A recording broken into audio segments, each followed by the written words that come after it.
안녕하세요. 저는 결혼 17년 차 주부입니다. 요즘 주변을 봐도 돈이 인생의 전부라 생각하는 사람들이 많더라고요. 그러다 보니 다른 것보다 돈을 벌기 위해서는 수단과 방법을 가리지 않는 사람들도 정말 많아졌죠. 사회적으로 이렇게 변하는 게 자연스럽다고 생각하면서 씁쓸함이란 어쩔 수 없는 것 같네요. 이번에 저희 집에 있었던 일 때문에도 참 고민이 많은데요. 제 사연 한번 들어주시겠어요? 저에게는 동서가 한 명 있어요. 저와 비슷하게 결혼을 해서 동서는 결혼 15년 차랍니다. 결혼을 하고 나서 저는 17년을 전업주부로 생활했지만 동서는 쭉 맞벌이를 했거든요. 아이들도 키우면서 맞벌이를 한 동서가 정말 대단하다고 생각을 했는데 동서는 저를 굉장히 한심하게 생각을 했어요. 형님은 일할 생각 없으세요?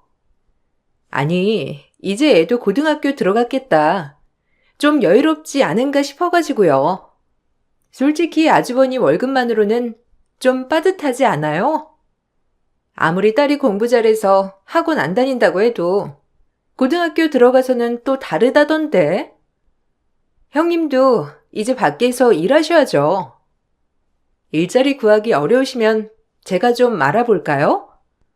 저번에 저희 회사 건물 청소하는 아주머니 구하는 것 같던데.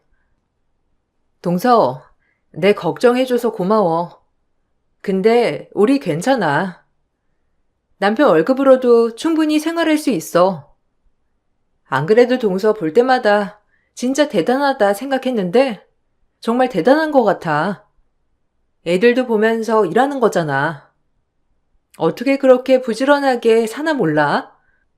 나는 집안일 하는 것만으로도 바쁜데. 동서 진짜 대단하다고 생각해. 형님도 좀 밖에 나가서 일도 하고 그러세요. 아무리 아주버님 버는 돈으로 생활이 가능하다곤 하지만 그까지 월급으로 뭐 얼마나 많이 할 수 있겠어요? 형님도 밖에서 벌어야 되겠더만. 저번에 남편한테 물어보니까 아주버님 월급 500도 안 된다면서요? 아니, 그걸로 어떻게 생활을 해요? 형님 진짜 빠듯하게 살고 계시겠네. 아니야. 생각보다 빠듯하지는 않고, 그래도 남편 월급으로만 사는 건 아니니까 괜찮아. 남편도 굳이 밖에서 일하라고 하지도 않고, 나도 전에는 일하는 게 낫지 않나 싶었는데, 남편은 그러지 말고 하고 싶은 거 하라고 하더라고. 그래도 우리 딸 한 명이라서 그냥저냥 살 수 있는 거지 뭐. 어쨌든 동서 진짜 대단하다. 형님, 지금이야 형님 딸 있어서 그냥 살고 있다지만 나중에 나이 더 들어서 능력 없다고 아주버님이랑 헤어지면 어쩌려고 그래요? 솔직히 저는 집에서 집안일만 하는 사람들 보면 좀 그렇더라고요. 밖에서 뻔히 일할 수 있으면서 집에만 있는 거잖아요. 그러면서 월급은 적으니 아등바등. 난 그렇게는 못 살겠던데. 동서는 전업주부를 하는 저를 너무나 한심하게 생각을 했어요. 결혼을 하고서 저는 아이를 키우고 살림을 하면서 일을 하지 않았지만 그만큼 주변의 도움도 한번 받아본 적이 없었어요. 그것만으로도 저는 괜찮지 않나 생각을 했었는데 동서는 아이를 어린이집에 일찍 보내지 않는 것도 학원을 보내지 않는 것도 미련하다고 생각을 했어요. 저와 동서의 육아도 서로 전혀 달랐습니다. 저는 가정주부다 보니 아이와 함께하는 시간도 많았고 다른 사람 도움을 받아본 적 없이 키웠거든요.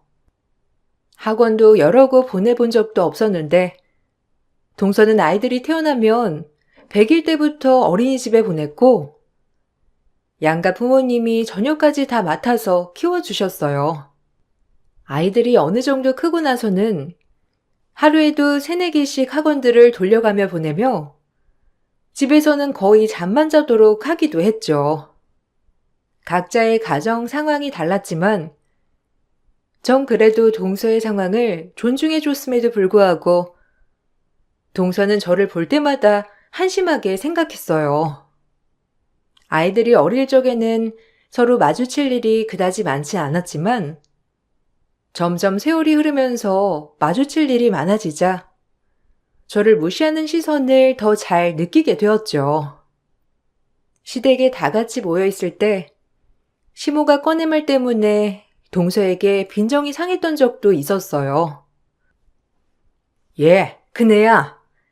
저번에 반찬 가지고 왔던 거 있지? 그거 네가 다 만들었다고 했니? 아유, 반찬이 너무 맛있어가지고 벌써 다 먹었지 뭐니. 그거 어떻게 만든 거야?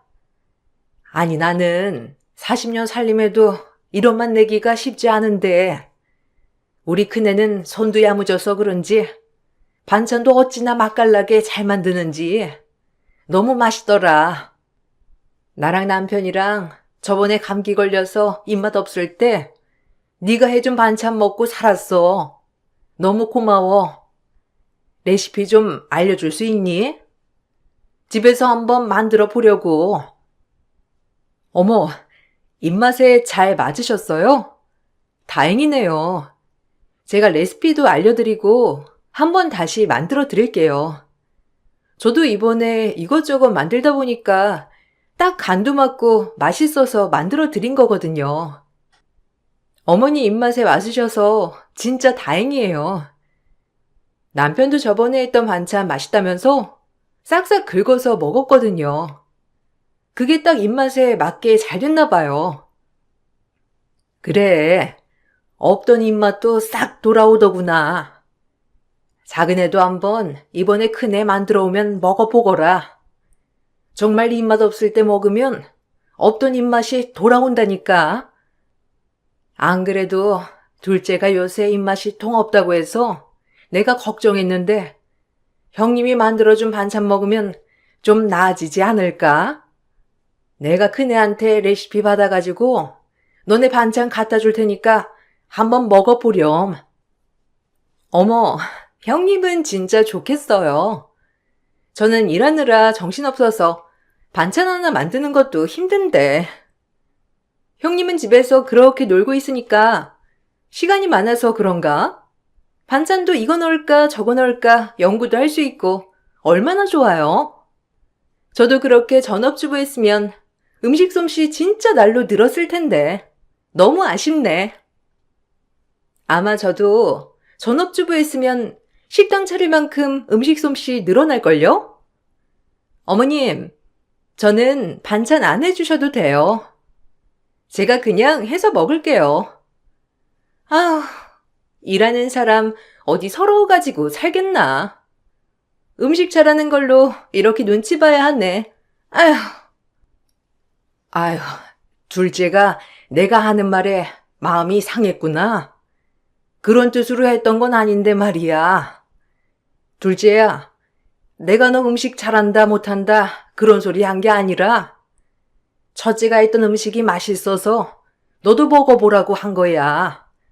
아휴, 내가 괜한 말을 해가지고. 동서는 가족들 앞에서 누군가가 제 칭찬을 하면 바로 그 상황을 비꼬아 자신을 눈치 보게 했다며 대놓고 말하곤 했고, 그럴 때면 다들 동서 눈치만 보면서 미안해하곤 했습니다. 그러면서 자신에 대한 자랑을 끊임없이 늘어놓았는데, 다른 사람이 잘하는 걸 말하는 건 듣기 싫어했지만 자신에 대한 칭찬과 자랑은 밑도 끝도 없이 했었죠. 한 번은 휴가 가는 걸로 저희에게 자랑을 했던 적이 있었어요. 형님, 이번에 휴가 어디로 갈 거예요? 저희는 이번에 동남아 쪽으로 여행 좀 갔다 오려고요. 남편은 더운 날에는 별로라고 해가지고 애들이랑 저랑만 갔다 올 거예요. 형님, 풀빌라 가보셨어요? 거기 진짜 좋은데. 형님은 언제쯤 그런 곳 휴가로 가보실 거예요? 저희는 이번에 풀빌라 빌려서 10일 정도 갔다 오려고요. 형님은 어디 가실 거예요? 저번처럼 또 계곡 이런 데 가는 거 아니죠? 동서, 어떻게 알았어? 이번에 남편이랑 아이랑 같이 캠핑 갔다 오려고 생각 중이야. 요새 남편이 캠핑에 엄청 꽂혀가지고 주말마다 가거든. 이번에 휴가 때도 아마 그렇게 갔다 오지 않을까 싶은데. 동서는 캠핑 가본 적 있어? 나도 캠핑은 별로 가본 적이 없어서 엄청 고생하는 거 아닌가 싶었는데 생각보다 엄청 편하고 재밌고 푹 쉬다 와서 너무 좋더라고. 다음에 동서네랑도 같이 가면 좋겠다. 캠핑이요? 아, 그런 데를 왜 가요? 벌레만 나오고 땀은 뻘뻘 흘리면서 고생만 하고 올 텐데. 그게 무슨 휴가고 여행이에요? 가서 밥도 하나부터 열까지 다 해먹어야 하는 거 아니에요? 설거지도 해야 하고 집에 있는 거랑 뭐가 달라요, 형님? 그런 게 바로 가성비 휴가라는 거죠. 남자들 다 똑같아요. 그런 곳 가면 형님만 바쁘게 움직이지. 아주버님이라고 뭐 하겠어요? 저희 집 남편이랑 똑같을 텐데. 저희 남편도 더운 곳은 딱 질색이라서 동남아도 안 가겠다는 사람인데. 아주버님이라고 뭐 다르겠어요? 아니야. 생각보다 밖에 가서는 직접 하나부터 열까지 싹 다 해줘서 나는 편하게 말 그대로 쉬다가 와. 나는 아무것도 안 하고 쉬게 해주고 다 알아서 싹 다 하더라고. 음식도 남편이 훨씬 더 잘하고. 나는 그냥 앉아서 쉬다가 온다니까. 남편은 그런 게 재미있다고 하더라. 나랑 아이랑 편하게 쉬고 자기가 해준 음식 먹이고 오는 게 너무 재밌대. 형님, 그 말을 믿어요? 다른 데 가면 돈 써야 되니까 아주버님이 그렇게 하시는가 보네. 형님도 저희한테까지 그렇게 말할 필요 없어요. 가시면 형님도 이리 뛰고 저리 뛰고 정신 없으실 텐데 왜 자꾸 포장하려고 애쓰세요? 아휴, 우리 형님. 언제쯤이면 여유롭게 해외여행 한번 가시나? 다음 휴가 때는 돈 조금이라도 모아서 해외여행 좀 갔다 오세요. 휴가지를 말할 때도 해외여행을 가는 동사보다 캠핑 가는 저희는 가성비 여행이라고 말하곤 했어요. 저희도 해외여행을 안 가는 건 아니었지만 해외여행을 가더라도 저희가 가는 지역은 무조건 싸게 가성비로 가는 지역이라 말하곤 했었죠. 처음에는 저도 동서가 하는 말을 신경 쓰지 않았는데 어느 순간부터 동서는 제가 하는 무엇이든 다 무시하기 일쑤였어요. 저와 동서가 서로 다르듯이 한 배에서 나왔던 남편과 시동생도 성격 자체가 워낙 달랐고 남편은 좀 섬세하면서 유한 성격이었지만 시동생은 와일드하면서 남자다운 성격이었죠. 그러다 보니 시댁에서도 대하는 태도가 달랐는데 특히나 남편은 시댁에서도 저를 챙기느라 바빴어요. 남편이 시댁에서도 자꾸 저를 챙기다 보니 어느 날부터는 동서가 그 모습이 연극 같다면서 말을 하기 시작하더라고요. 아주버님은 아직도 형님이랑 연애하시는가 보다. 어떻게 매번 형님 뒤만 저렇게 쫄쫄 쫓아다니세요? 너무 웃긴다. 형님, 솔직히 말해봐요. 오시기 전에 아주버님한테 매번 뭐라고 하시는 거 아니에요? 아니, 한두 번도 아니고 매번 저렇게 형님 뒤만 쫄쫄 쫓아다니면서 챙기니까 너무 웃겨서 그러는데 형님이 저러라고 시킨 거 아니에요? 아니야. 우리 남편이 원래 저런 성격이잖아. 몇 년 그러면 말겠거니 나도 그랬는데 워낙 성격이 그래서 그런가 계속 저렇게 날 챙기네. 내가 몸이 약해서 그런가 봐. 힘들까 봐 자꾸 저렇게 챙기는 것 같아. 전에 한번 쓰러진 이후로는 더 챙기는 거지 뭐.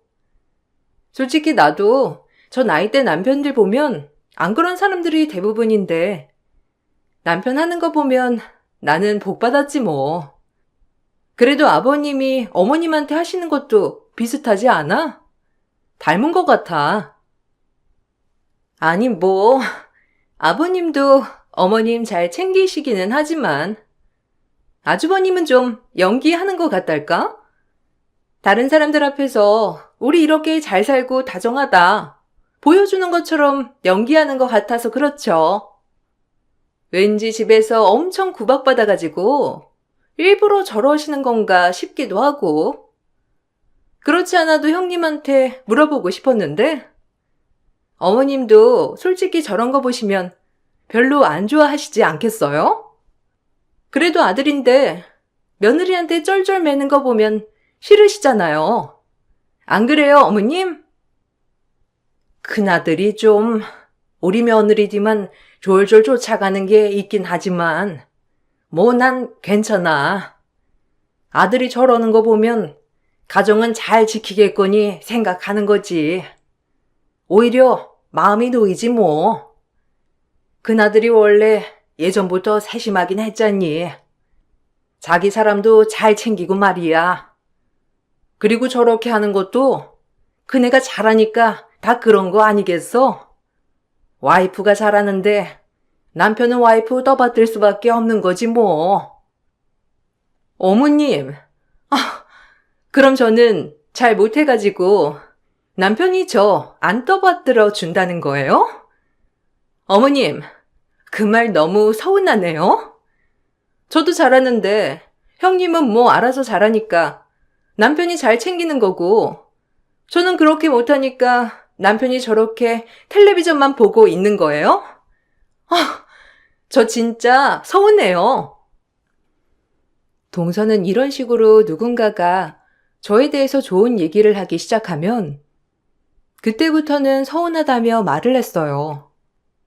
그럴 때마다 황당했지만 다들 부러워서 그렇게 말을 하는 것 같다고 하길래 그럴 수도 있겠다는 생각을 하고 넘어가기도 했죠.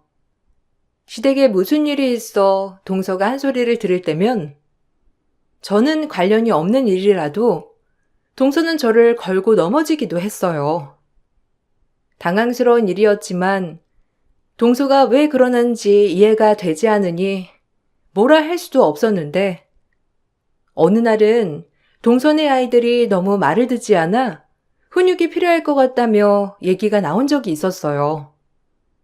저희 집은 딸아이 1명이었지만 동서네는 아들 2에 딸 2 이렇게 자녀가 4이었거든요.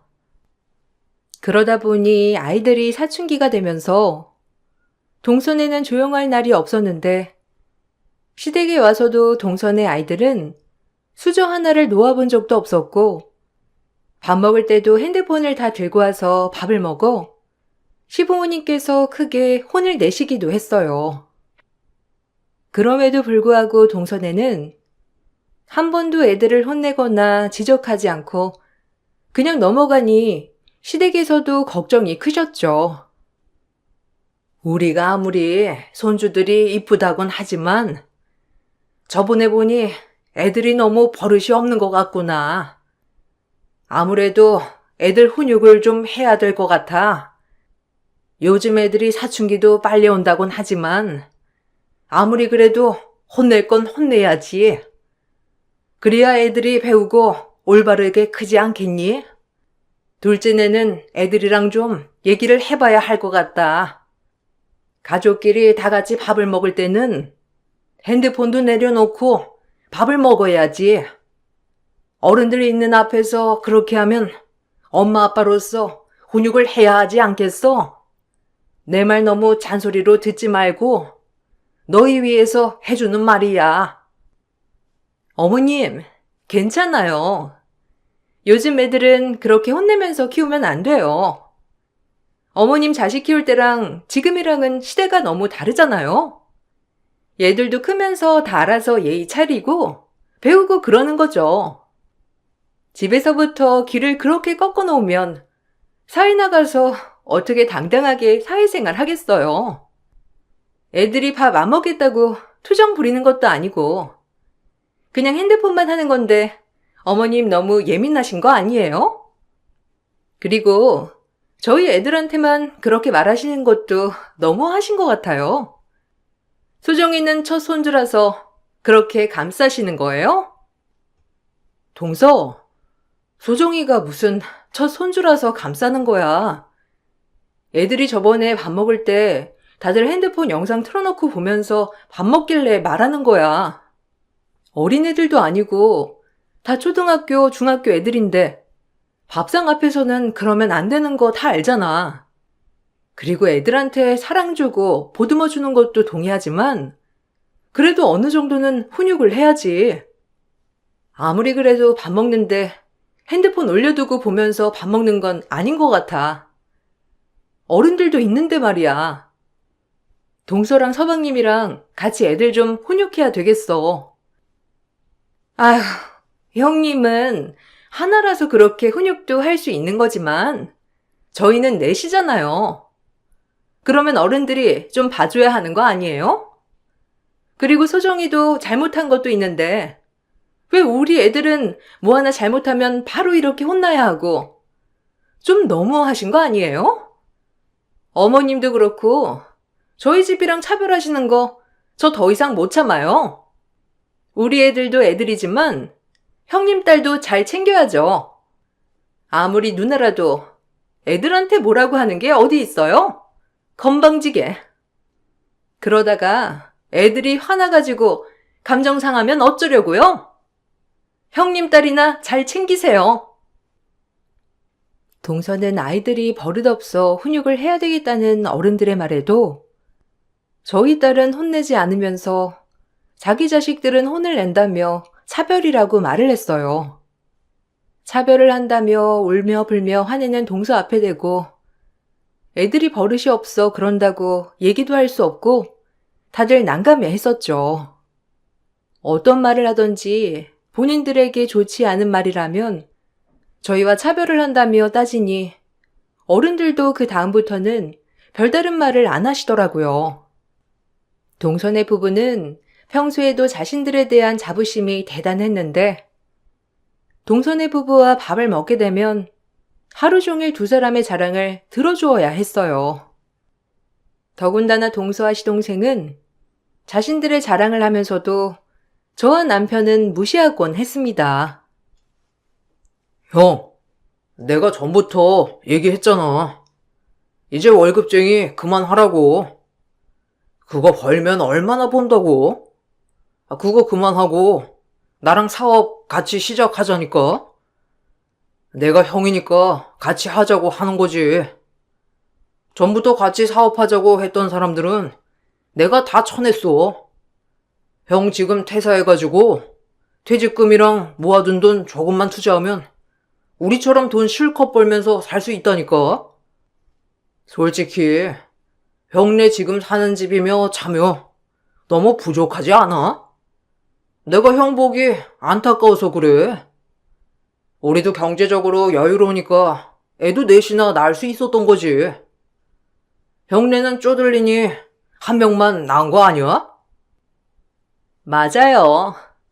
아주버님 월급으로 솔직히 아이 하나 키우는 것도 벅차지 않아요? 형님이 일을 하시는 것도 아니고 아주버님 월급에 뭐 차 하나라도 바꾸실 수나 있으시겠어요? 그 좁아터진 집에서 10년 넘게 사시는 것만 봐도 제가 너무 안타까워서 그렇죠. 저희는 이번 달도 2천만 원 넘게 벌었어요. 형님도 저번에 제가 일하라고 할 때 같이 했으면 얼마나 좋아요. 동서, 나는 글쎄, 동서 하는 일은 잘 맞지 않을 것 같아서 말이야. 동서야 워낙 사람들이랑 활발하게 잘 지내기도 하고 그래서 잘하지만 나는 그게 잘 안 맞더라고.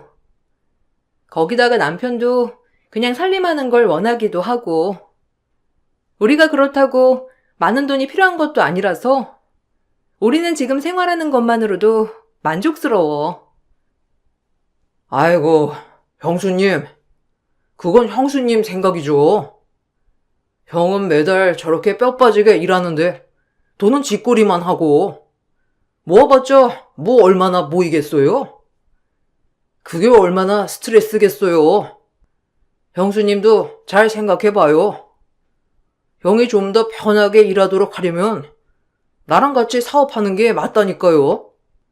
형도 이제 40대가 넘어가는데 이제는 노후도 생각해야지. 월급쟁이로 벌면 얼마나 벌겠다고 노후까지 챙길 수 있겠어요? 맞아요. 아주버님은 너무 형님 눈치를 보신다니까. 솔직히 아주버님이 돈을 벌어와야 이 집이 돌아가는 거 아니에요? 나라면 엄청 떵떵거리면서 살 텐데. 우리 아주버님이 착하셔서 그런가? 형님 눈치 보면서 결정을 못 하시네. 아주버님이 강단 있게 결정하세요. 언제까지 이런 좁은 집에서 그렇게 살면서 노후까지 챙기시겠어요? 저희처럼 놀면서 돈 벌 수 있는 건데. 시동생은 계속해서 남편이 직장을 그만두고 퇴직금으로 같이 사업을 하기를 원했고, 동서 역시 매번 남편이 같이 사업을 하길 추천했어요. 저나 남편이나 사업에 대해서는 전혀 생각도 안 했었기 때문에 매번 거절을 했지만, 그럴 때마다 큰 물에서 놀아야 한다면서 지금 사는 상황에서 언제 벗어날 거냐는 둥 멀쩡히 살고 있는 저희 상황을 무시하곤 했습니다. 동서 부부는 겉으로 봤을 때에는 정말 잘 사는 것처럼 보였는데, 동서는 매번 화려한 보석들로 치장을 하고 명품 가방에 명품 신발, 옷까지 항상 입고 만났었거든요. 거기다가 시동생도 매년마다 새로운 차를 사면서 재력을 과시하곤 했습니다. 어느 날은 시동생이 고급 외제차를 렌트하고 시댁에 온 적이 있었는데, 남편은 걱정하며 시동생에게 말을 했고 시동생은 콧방귀만 낄 뿐이었죠. 너 저번에 차 한 대 뽑았다고 한 거 아니었어? 그 차는 어디다 두고 왜 다시 외제차를 렌트한 거야? 그 차는 이제 팔아버린 거야? 저번에도 차 뽑은 지 1년도 안 돼서 새 차 산 거였잖아. 이번에는 갑자기 왜 바꾸는 건데? 아, 이거? 이거 그냥 사업상 필요해서 렌트한 거야. 그 차 집에 잘 있어. 솔직히 그 차 별로 마음에 들지도 않아가지고 조만간 처분해서 다른 차로 사려고. 이건 사업하면서 쓰려고 렌트한 거야.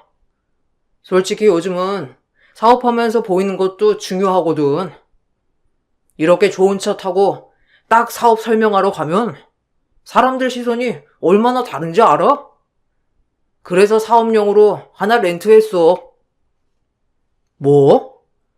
아니, 차 산 지 얼마나 됐다고 또 렌트를 해? 맞아. 네 말도 맞는데 사업할 때 보여지는 게 다는 아니잖아. 너희 이렇게 해서 다 감당돼? 네가 알아서 생각하면서 하겠지만 너무 걱정이다. 저번에도 너 사업자금 융통 안 돼서 급하게 빌렸던 적도 있었는데 이런 식으로 자꾸 써버리면 그게 감당이 되겠냐고. 아이고, 형이나 걱정해. 10년 넘은 똥차 아직까지도 끌고 다니는 사람들이 어디 있다고 그래? 가난한 거 티내는 것도 아니고 말이야. 형 월급에 솔직히 저 정도 굴리는 것도 감지덕지 해야 하는 거는 나도 알고 있는데 그래도 내 걱정하지 말고 형 걱정이나 해.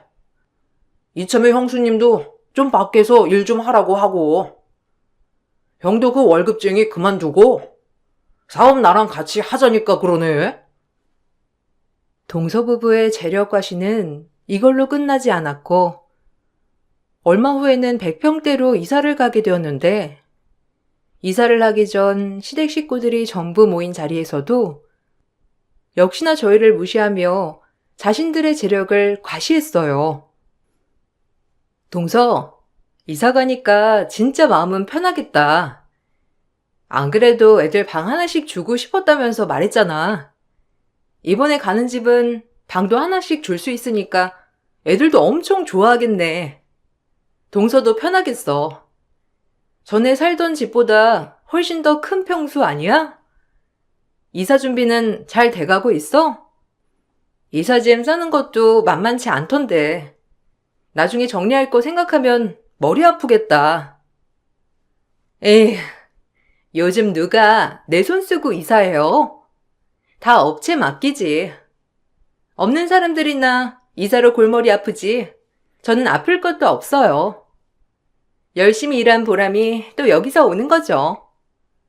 원래 저희가 매매하려고 했는데 부동산 값이 다 거품이라서 좀 더 기다리고 사려고요. 그래서 전세로 가게 된 건데 잘 구한 것 같아요. 그나저나 형님네는 그 좁은 집에서 언제 이사 가시려고요? 우리? 우리야. 이 집에서 평생 살아야지 어딜 가. 우리는 식구들도 셋뿐이라서 더 큰 집 가는 건 너무 욕심인 것 같아. 청소도 그렇고. 우리는 딱 20평대가 맞지 뭐. 청소하는 것도 그렇지만 어차피 딸도 졸업하고 나서는 대학 가고 독립도 할 텐데 더 큰 집에 가서 뭐 하겠어. 형님. 그냥 솔직하게 말하세요. 형님네는 박봉이라서 100평은 그림의 떡이죠? 우리야 이런 집 그냥 살 수도 있는 거지만 형님네는 솔직히 이렇게 전세 사는 것도 힘드시잖아요. 형보다 나은 아우 없다고 하는데 저희 집은 딱 반대네요. 그래도 저희 보면서 대리만족이라도 하세요. 비아냥대는 동서의 말을 가만히 듣고 있던 남편은 갑자기 폭소를 했어요. 저는 그런 남편을 옆에서 말렸지만 남편은 계속해서 웃음을 참지 못했고 그런 모습의 동서는 어리둥절한 표정이었어요. 영문을 몰라 하는 동서를 보고서는 남편이 사실을 말해준다며 말을 했어요. 재수씨, 제가 재수씨, 우리 앞에서 하는 말, 그래, 어려서 그럴 수 있지라고 생각하려고 했는데요. 아니, 해도 너무 해서요. 이제는 도저히 못 참겠어서 하는 말인데요. 아직 제대로 모르는 모양인데, 여기 우리 아내 건물이에요. 몰랐어요? 건물주 이름도 제대로 확인 안 하고 들어온 거예요. 안 그래도 여기 들어오기로 했단 말 듣고서는 놀랬는데, 진짜 몰랐나 보네요. 재수씨 우리 와이프 그렇게 능력 없는 사람 아니에요. 건물도 몇 채나 돼서 내가 모시고 사는 건데 그것도 전혀 몰랐었나 봐요. 네? 그게 도대체 무슨 소리 하시는 거예요? 언제부터? 아니, 여기 건물주 이름 형님 이름이 아닌데요? 건물주 성함이 김수정이에요. 형님 이름 아니잖아요. 왜 거짓말 하시는 거예요? 아니, 전부터 제가 물어보고 싶은 말이 그거예요.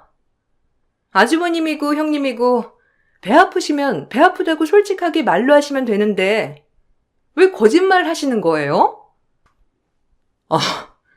당신 이번에 개명한 거 재수씨한테 말 안 했어? 와, 이참에 다 사실대로 말해야 되겠네. 재수씨, 이제 어쩌려고 그래요? 동생이야도 재수씨 질투한다고 이것저것 말하지 말라고 신신당부하길래 내가 지금껏 참긴 했는데 진짜 너무해서 하는 말인데요.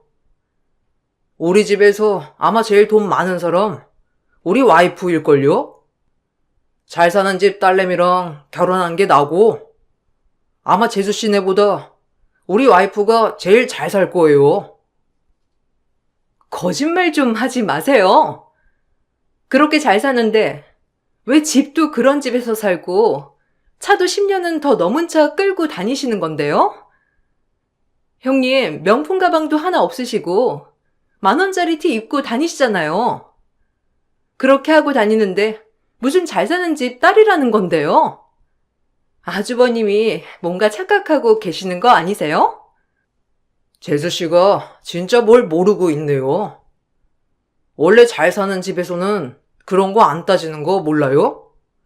그냥 자기 마음에 드는 거 입고 다니고 타고 다니는 건데요. 아유, 우리 재수 씨 배 아파서 어떻게 해요?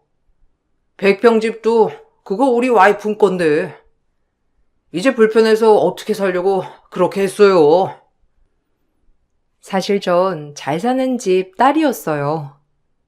그렇지만 부모님께서 자수성가를 하셨던 상황이라 건물도 몇 채 가지고 계셨지만 검소하게 생활하셨고 그걸 티내며 살지 않았어요. 어릴 적부터 절약하는 습관이 있었고 그게 당연하다 보니 명품 가방이란 것도 없었고 소소하게 생활을 했던 것이었죠. 결혼하면서도 건물을 증여받았는데 그거에 대해서 저도 남편도 크게 생각은 하지 않았어요.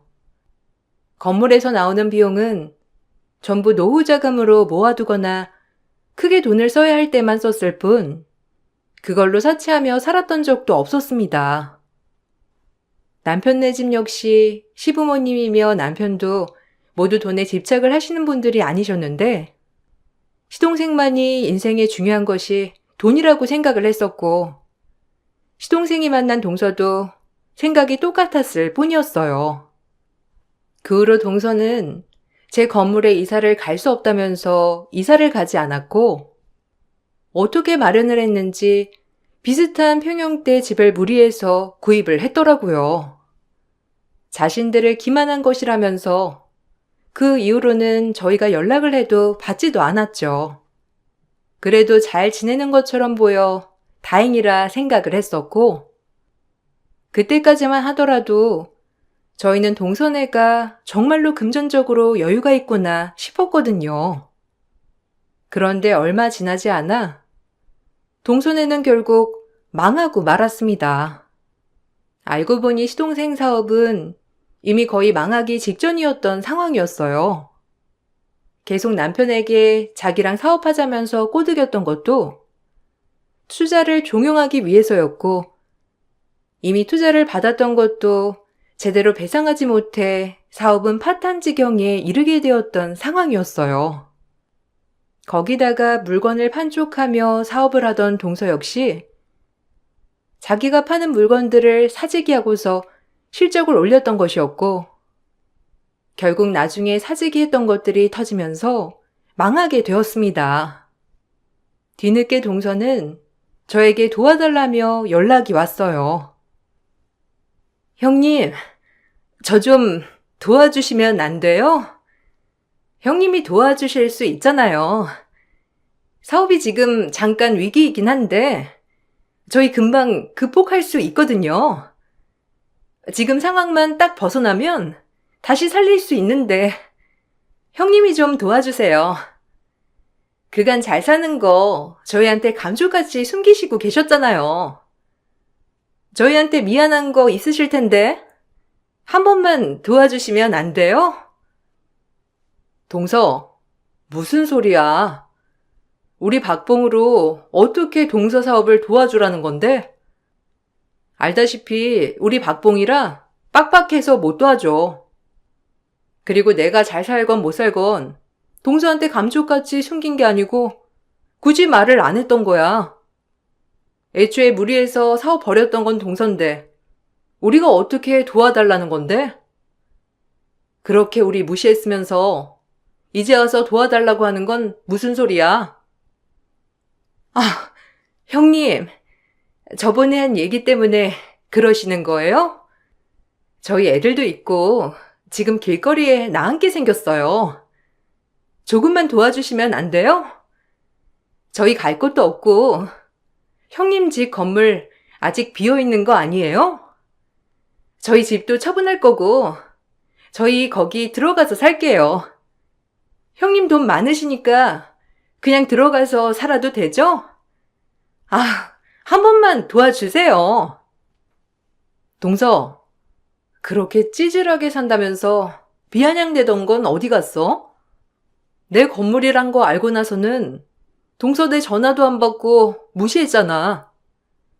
근데 도움이 필요하니까 이제 와서 도와달라고 연락을 해?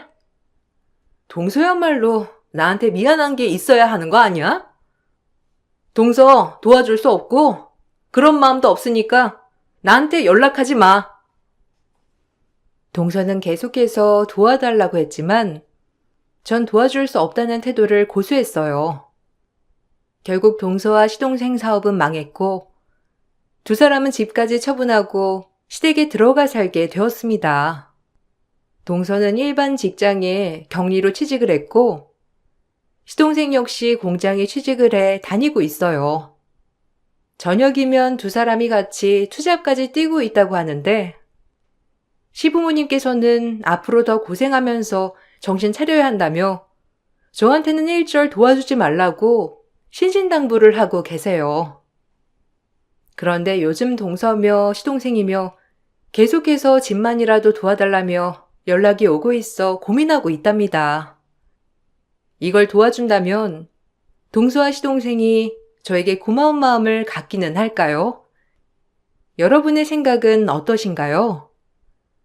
요즘 참 많은 생각을 하고 있답니다. 정말로 돈이라는 게 뭔지, 사람을 한순간에 이렇게 바뀌게 하다니 놀랍기도 하고 무섭기도 하네요. 긴 사연 들어주셔서 감사합니다. 모두들 행복하시길 바랄게요. 안녕하세요.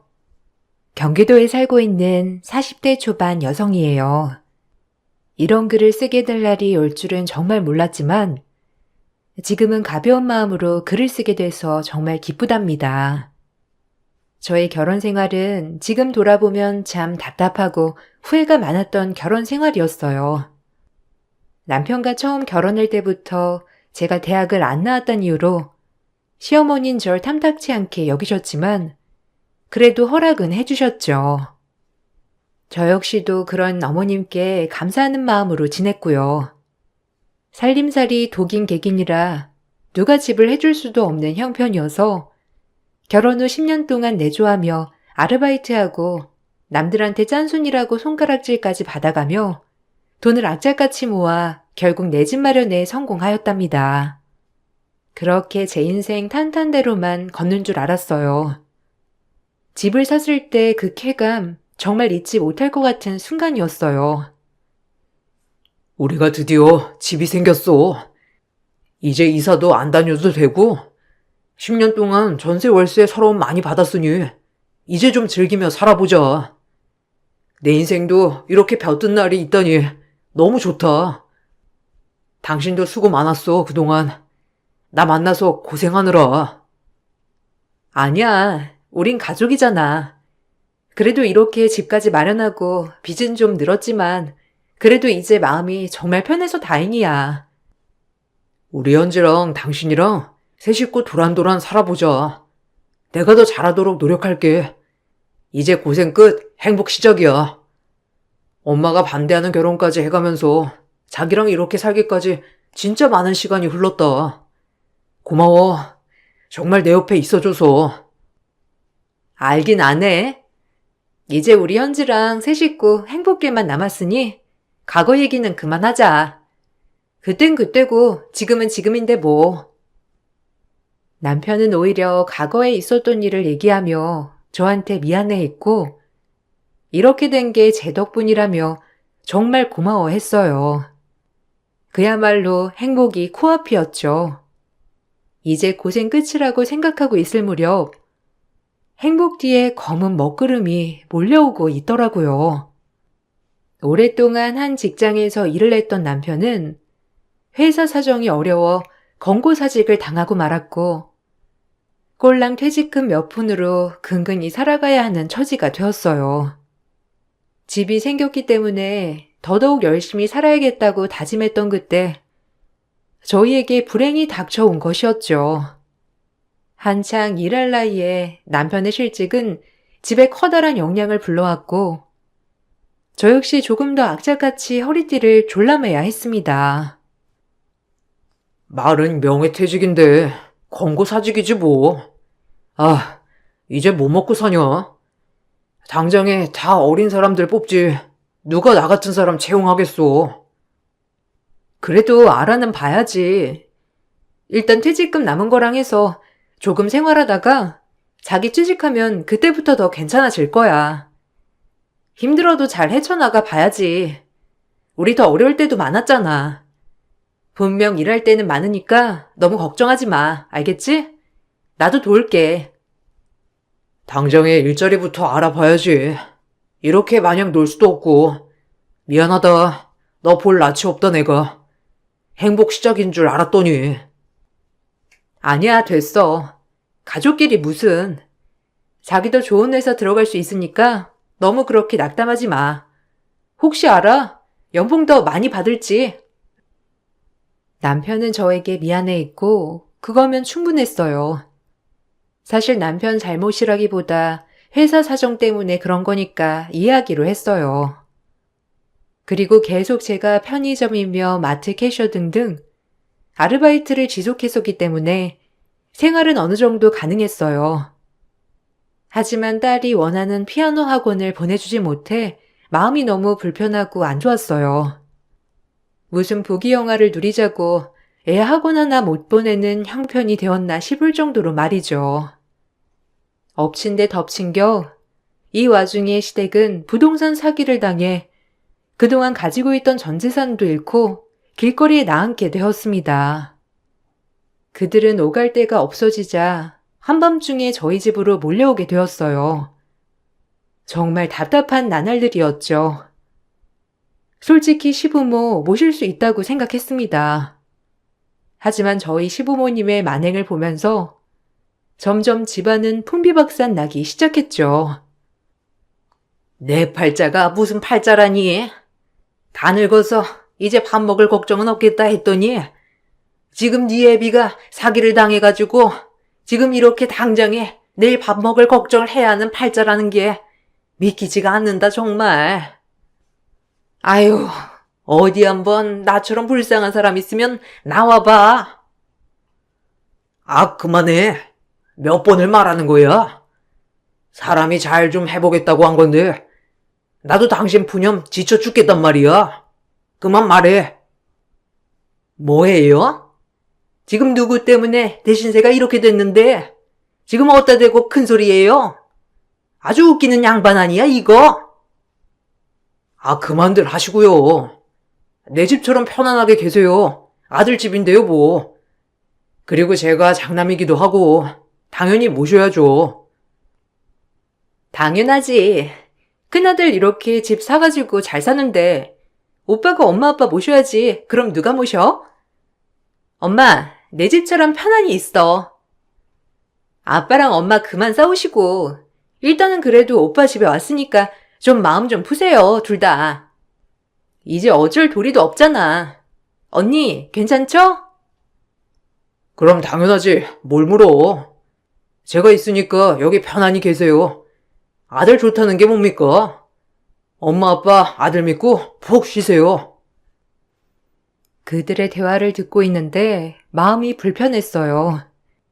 시댁이 오갈 데가 없다고 저희 집에 들어온 뒤로 남편은 눈에 띄게 달라졌고 다정까진 아니더라도 평소에 그래도 제 생각을 조금이라도 해준 사람이었지만 시댁이 들어온 이후로는 늘 시어머니 눈치만 살피며 저에게 더 잘하라고 신신당부를 하더라고요. 가뜩이나 생활비도 빠듯하고 힘든 와중이었는데 더 힘들어진 건 사실이었죠. 행여라도 우리 엄마 아빠 눈치 줄 생각 마. 살다 보면 실수할 수도 있는 거고. 내가 아들인데 내가 모셔야지. 동의하지? 그래, 알겠어. 자기 마음. 그래도 막상 대책은 세워야지. 그냥 마냥 이렇게 지낼 순 없잖아. 현지도 불편해할 건데. 전혀 안 그래. 엄마 아빠한테도 편히 계시라고 할 거니까 너만 잘하면 되는 거야. 내가 큰 아들이니까 이해해 무조건. 남편은 무조건적으로 제가 이해하길 바랬고 저 역시도 이해를 해야 한다고 생각했습니다. 처음엔 말이죠. 하지만 오래가지 않았어요. 그렇다고 시어머니가 제 마음을 알아주시는 분도 아니었습니다. 애초에 저를 못마땅한 며느리로 생각하는 분이었기 때문에 시어머니는 같이 살게 되자 오히려 시집살이를 이때서야 마구마구 시키더라고요. 여러 가지가 겹쳐 상황이 많이 힘들었어요. 누구 하나 저의 편이 돼주는 사람은 없었고요. 오히려 저를 못 부려먹어서 다들 안달이 났었죠. 뭔가 마음이 참 지치더라고요. 본인들이 사기를 겪은 것의 울분을 저에게 풀듯이 언제나 말은 날이 섰으며 결혼 10년 차여도 익숙해지지 않는 시집살이였어요. 아유, 작은 방 외풍이 부는지 진짜 허리 아파서 못 자겠더라. 내 집처럼 생각하라더니 불편해서야 원. 아침 반찬은 이게 다니? 너 우리 홀대하는 거야 뭐야? 그래도 최소 반찬 5개 정도는 올려놔야지. 꼴랑 국에 밑반찬 몇 개. 너무하다 정말. 장을 못 봤어요. 장 보고 와서 반찬 해드릴게요. 그리고 아침에 헤비하게 드시면 몸에 이롭지 않으세요. 간단히 먹어야 좋은 거라고요. 더더욱 나이 들었을 때 말이죠. 하기 싫어서가 아니라 어머님 고지혈증도 있으신데 조금 가볍게 드셔보세요. 뭐야? 아주 이게 반찬하기 싫어서 별별 핑계를 다 대네. 너 지금 우리가 여기 들어왔다고 나 무시하는 거야 뭐야? 그러게. 언니 너무하다 진짜. 우리 얹혀 산다고 무시하는 거예요? 막말로 여기가 오빠 집이지 언니 집 아니잖아요. 애초에 결혼 때부터 분가했으니까 지금 그냥 시집이랑 같이 산다고 생각해요. 얹혀 산다고 무시하지 말고요. 웃기는 언니야 정말. 얹혀 살긴 뭘 얹혀 살아 우리가? 우리 아들이 여기 떡하니 있구만. 우릴 보시는 거지. 아들아, 그렇지? 너 앞으로 우리한테 말 조심해. 알겠어? 꼴랑 집 하나 가지고 아주 기세등등해서는 심히 알기를 우습게 알지? 가만 안 둔다. 중간중간 시어머니와 시누이의 대화 소리에 정말 듣기 거북하더라고요. 우리 집에 와서 이렇게 살고 있다는 게 당연한 것처럼 얘기를 하는 게 정말 뻔뻔하다고 생각했고, 원래도 살가운 사람들은 아니었지만 이렇게 힘들 때 서로 예쁜 말만 해주고 서로 위해주면 얼마나 좋을까라는 생각이 들면서 황당하고 기가 찰 노릇이었습니다. 무시하긴요. 비하기 너무 심하셔요, 아가씨랑 어머님. 그런 거 아니니까 오해들 마세요. 저도 억울하긴 마찬가지예요. 당신 그만 못해? 엄마 죄송해요. 그리고 작은 밤 외풍 불면 우리 방이랑 교체해서 주무실래요? 저희 방엔 화장실도 있어서. 에고, 그럴까? 난 그럼 좋지. 사실 어른들이 안방 쓰는 게 낫지. 작은 방 쓰는 게 보기가 좀 그렇잖니. 우리 아들 최고다. 진작 그랬어야지. 엄마 아빠가 안방 써야지. 언니랑 오빠가 안방 쓰는 게 말이 돼? 그래 엄마. 허리 편한 데서 주무시는 게 낫지. 오빠 없었으면 큰일 날 뻔했네. 새언니 입에선 절대 이런 말 안 나오잖아. 방 바꾸자는 말. 어디 저 표정 보면 무서워서 말 시키겠나? 내가 미쳤지. 쟤랑 우리 아들이랑 결혼을 시키다니. 아주 다른 집 며느리 같았으면 벌써 방 바꿔줬을 게다. 아주 모진 것이야. 그걸 이제 알았어, 엄마는? 우리 여기 온 것도 아주 못마땅해 하는 것 좀 봐. 남들은 얼른이라도 오라고 할 텐데 하여간 언니는? 때리는 시어머니보다 말리는 시누이가 더 밉다고 시누이는 사사건건 저렇게 비아냥대며 말꼬리를 잡았죠. 아주 저 주둥머리를 콱 한 대 쥐어받고 싶었던 적이 한두 번이 아니었어요. 나이도 어린 게 어쩜 저렇게 대놓고 얄미운지 참 가지가지 하더라고요. 그리고 하룻밤 주무시고 작은 방이 불편하다는 어머님에게 남편은 저와 상의도 없이 안방과 작은 방을 바꿔드린다고 하더라고요. 그렇게 오히려 주객이 전도되는 상황이 돼버린 거죠. 시어머니는 신이 나서 안방에 침대며 가구며 본인이 쓰게 되었고 저희는 작은 방을 쓰게 되었어요.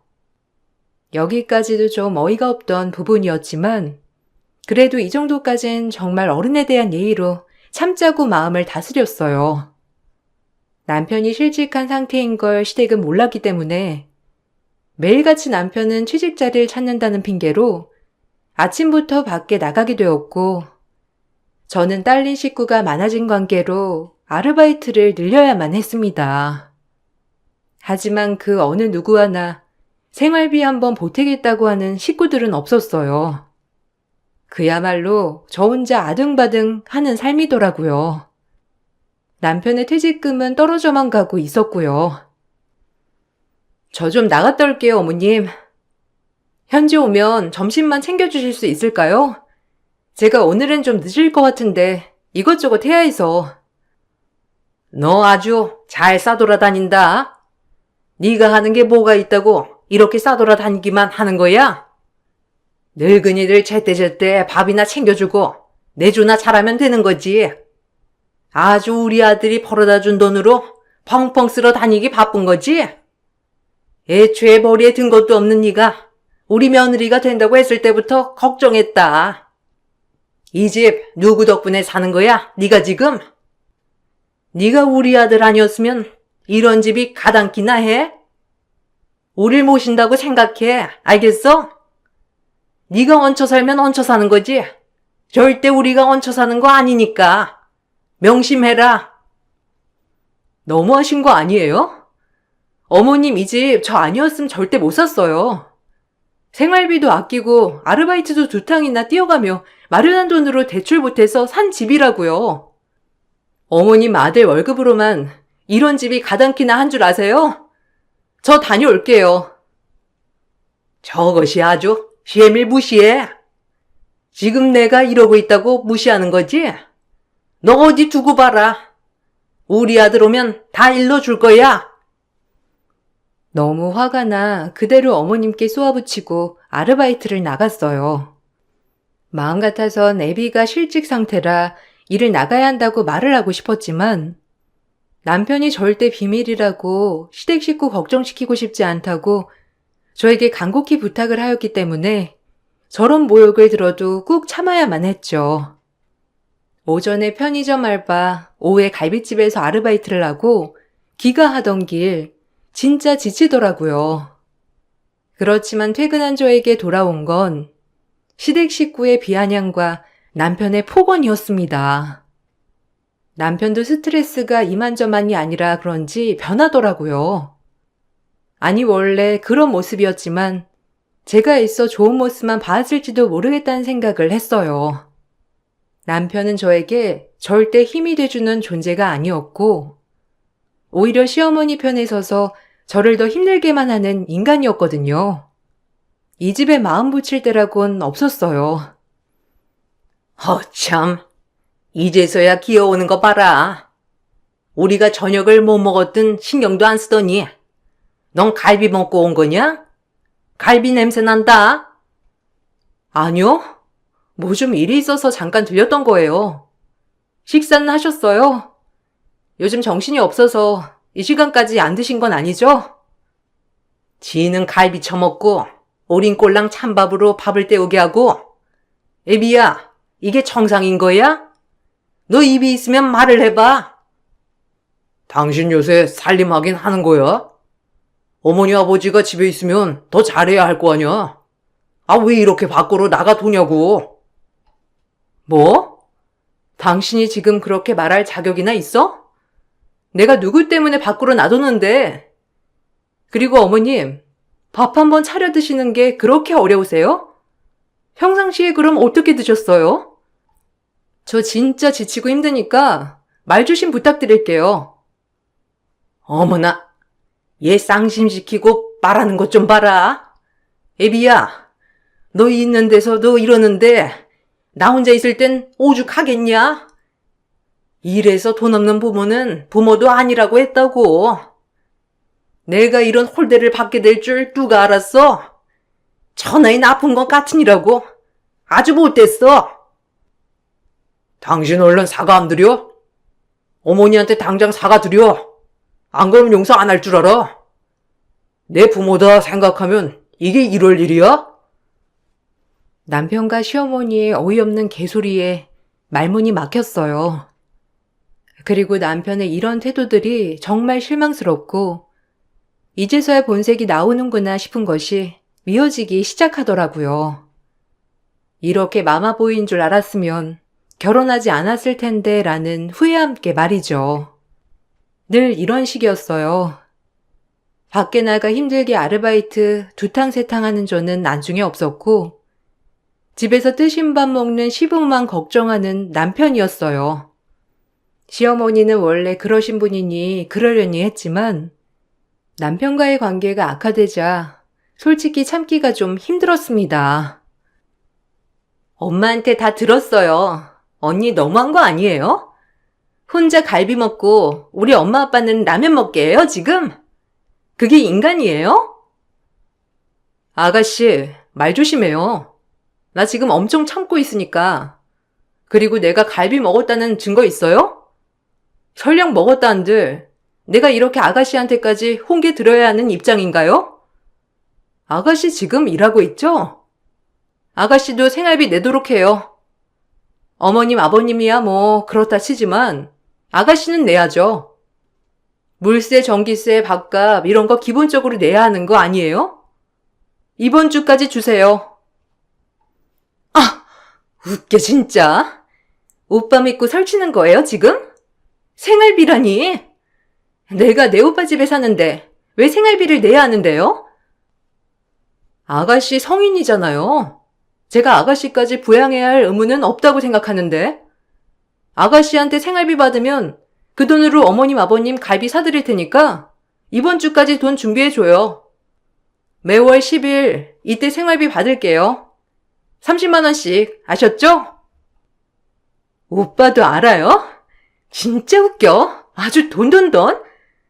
사람 질리게 하는데 뭐 있다니까?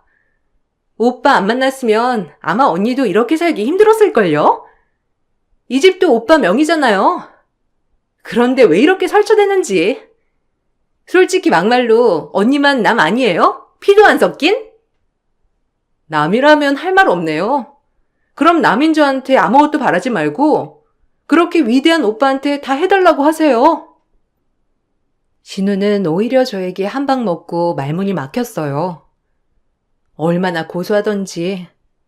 하지만 생활비 얘기가 시어머니 귀에까지 들어갔고 시어머니는 시댁 식구들의 짐을 싸고 남편 앞에서 되지도 않는 연기를 하더라고요. 그 모습을 보고 남편은 불같이 화를 냈고요. 또 욕을 먹는 건 저였고 이 집에서 저만 나쁜 년, 모진 년 소리를 들어야만 했어요. 남편은 성인군자인 양 행동하더라고요. 내가 서러워서 여기 있겠냐? 며느리 눈치를 이렇게 봐야 하는데 이제 하다 우리 딸한테까지 눈치 주는데 여기로 어떻게 붙어 있으란 거야? 나 못 산다. 내가 길바닥에 나앉든 어디 들어가든 알아서 할 거니까 이 어미 말리지 마. 속상해 정말. 아, 이 밤에 어딜 간다고 그러세요? 당신 사과 못 드려? 그리고 생활비 얘기는 왜 해가지고? 가족끼리 정말 이럴래? 내 말이 틀려? 지금 우리가 어떻게 살고 있는데 아가씨한테라도 생활비는 받아야 할 거 아니야. 당신 정말 몰라서 그래? 그래도 그렇지. 어머님 마음 불편하게 하면서까지 그러고 싶지 않다고. 그러니까 닥달하지 마, 내 식구들한테. 나랑 현지는 당신 식구 아니고? 진짜 너무한다. 그래, 말이 나와서 그렇지. 어머니가 끔찍이 아끼는 장남 실직했어요. 알아요? 그래서 저 계속 아르바이트 해가며 생활비에 보탬이 되고 있고요. 그런데 이렇게까지 하고 싶으세요? 지금 어머님이 드시고 있는 밥, 생활하는 전기, 물, 다 제 주머니에서 나오는 돈이라고요. 그러니까 함부로 그렇게 저 무시하지 마세요. 뭐야? 지금 얘 말이 사실이야? 아니 우리 아들이 어쩌다가 실직을?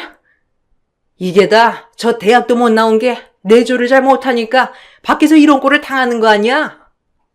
아유 속상해. 그래서 너 잘났다 이거냐? 지금 생색내는 거야? 대학도 못 나온 게 어딨어? 너무 화가 나 남편의 실직한 것을 다 폭로했지만 시어머니는 남편의 실직 사유도 모두 저 때문이라고 하더라고요. 그저 제가 못나서 남편 뒷바라지를 못해 생긴 일이라고 하였어요. 이래도 욕먹고 저래도 욕먹는 건 마찬가지였습니다. 시댁과의 합가 생활이 길어지자 정말 앞이 안 보이더라고요. 돈은 모자라지 남편은 취직도 안 되지. 딸아이인 방도 없이 매일 저희 방에 와서 생활하는 일이 다반사였어요. 남편 또한 처음엔 취직을 하겠다고 이것저것 노력을 하는 것처럼 보였지만 이젠 제가 생활비를 벌어서 충당하는 것만으로도 만족하는지 점점 집에 있는 날도 많아졌고 그런 남편을 보며 시어머니 또한 쉬라고 오히려 부추기더라고요. 그동안 일했으니 이 정도는 쉬어도 되지 뭐. 가장이 좀 바뀌면 어떠냐? 요즘 세상에. 너 스트레스 받지 말고 집에 있어 그냥. 그래도 취직하긴 할 건데 좀 나중에 하려고요. 어차피 지금 막상 나온 데도 없고 내년 상반기 정도나 돼야 공채도 뜨지. 그래. 이왕 이렇게 된 거 안식년이라고 생각하렴. 그리고 제 하루에도 몇 항씩 아르바이트 뛰면서 잘도 벌어오는데 뭘 그리 걱정을 해. 사실상 대학도 안 나온 며느리 이렇게 받아준 것만으로도 쟨 감사해야 해. 평생을 효도해야 해. 어머님과 남편이 하는 얘기를 들으니 내가 지금 뭐하고 있나 싶은 연타가 왔어요. 어려울 때일수록 서로 돕는 게 식구인데 나 혼자만 이 집 식구라고 생각하는구나. 이 집에서 나는 그냥 돈 벌어오는 기계, 그 이상도 그 이하도 아니었구나 하는 생각에 제 앞날이 처량했죠. 그렇게 그런 말을 듣고 그날 마지막 타임 아르바이트를 끝내고 집에 오는 길, 길가에 파는 호로록 낙지가 너무 먹고 싶었어요.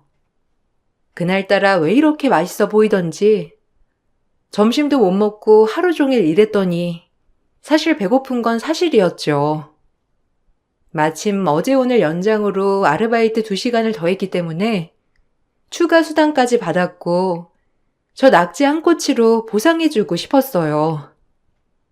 이윽고 정말 호로록 낙지 꼬챙이로 하나를 사서 벤치에서 먹고 있었습니다. 한참 먹고 있는데 가족들이 저 멀리서 저 빼고 삼겹살을 먹고 식당에서 나오더라고요. 요지로 일을 쑤시면서 말이죠. 그 모습을 보니 이 낙지 하나 먹는 거 뭐 그리 어려운 일이라고 눈치를 봤나 싶었죠. 그리고 곧 시어머니도 저를 발견하고 제 앞으로 다가오셨어요. 마침 잘 됐다. 같이 들어가면 되겠다 싶었던 찰나 시어머니가 다짜고짜 제 뺨을 내려치는 거예요. 순간 갑자기 맞은 거라 가방이고 낙지고 다 팽개쳐졌답니다. 어디 여자가 살림을 이리 해프게 해? 너 항상 이렇게 우리 몰래 혼자 뭐 처먹고 들어왔지? 혼자 처먹으니 맛있었어? 아, 엄마. 그래도 그렇지. 길거리에서 뺨은 좀. 야, 너 진짜 너무한다. 우리는 입이 아니야? 혼자 낙지를 처먹었겠다. 그러고선 맨날 돈 없다고 하는 거구나. 네가 이러니까 엄마가 널 못마땅하게 생각하는 거야. 아직도 모르겠어? 어쩜 그래? 내 말이 틀리니? 얘 이거 한두 번 아니었을 거야 아마. 매번 이런 식이었을걸? 맨날 일한다는 핑계로 나보고 밥 차려 먹으라고 하고 혼자 야금야금 처먹고 들어왔을 거 아니야. 아유 분통해. 어디서 저런 걸 며느리라고? 넌 더 맞아야 해. 제가 집에 가서 따끔하게 교육할 테니까 엄만 좀 진정하세요. 진짜 너 집에 가서 얘기해. 아주 본때를 보여줄 테니까. 내 추가 수당 받은 걸로 낙지 좀 사서 먹었더니 다짜고짜 뺨이 날라오는 걸 보고 정말 눈이 돌아가더라고요. 그리고 옆에서 남편이 혼자만 처먹는다는 둥 이런 얘기를 하니 더욱더 화가 났습니다. 본인들은 저 없이도 삼겹살을 처먹고 잘 돌아다니는 마당에 힘들게 아르바이트한 저는 호로록 낙지 하나를 못 사 먹는다는 게 정말이지 염전에서 일하는 노예만도 못하다는 느낌이 들었거든요. 저야말로 즉시 가방에서 꺼낸 남편 통장으로 시어머니에게 맞뺨을 날렸어요. 제 뺨을 맞고 시어머니가 나가 떨어졌고 그 옆에 있던 남편에게까지 뺨을 날렸습니다. 제가 두 모자의 뺨을 3개 날려버리자 뒤에 있던 시누이 시아버지는 너무 놀라 헐레벌떡 달려왔죠. 미친 것들이 상종 못할 인간들이네 아주. 감히 내 뺨을 쳐? 말년에 아들비 치닥거리나 실컷 해, 이 미친 것들아. 언니, 미쳤어요? 아니, 그래도 그렇지 어른한테 뺨은 좀 심하잖아요. 오빠, 엄마, 괜찮아? 정신이 나가도 단단히 나갔어.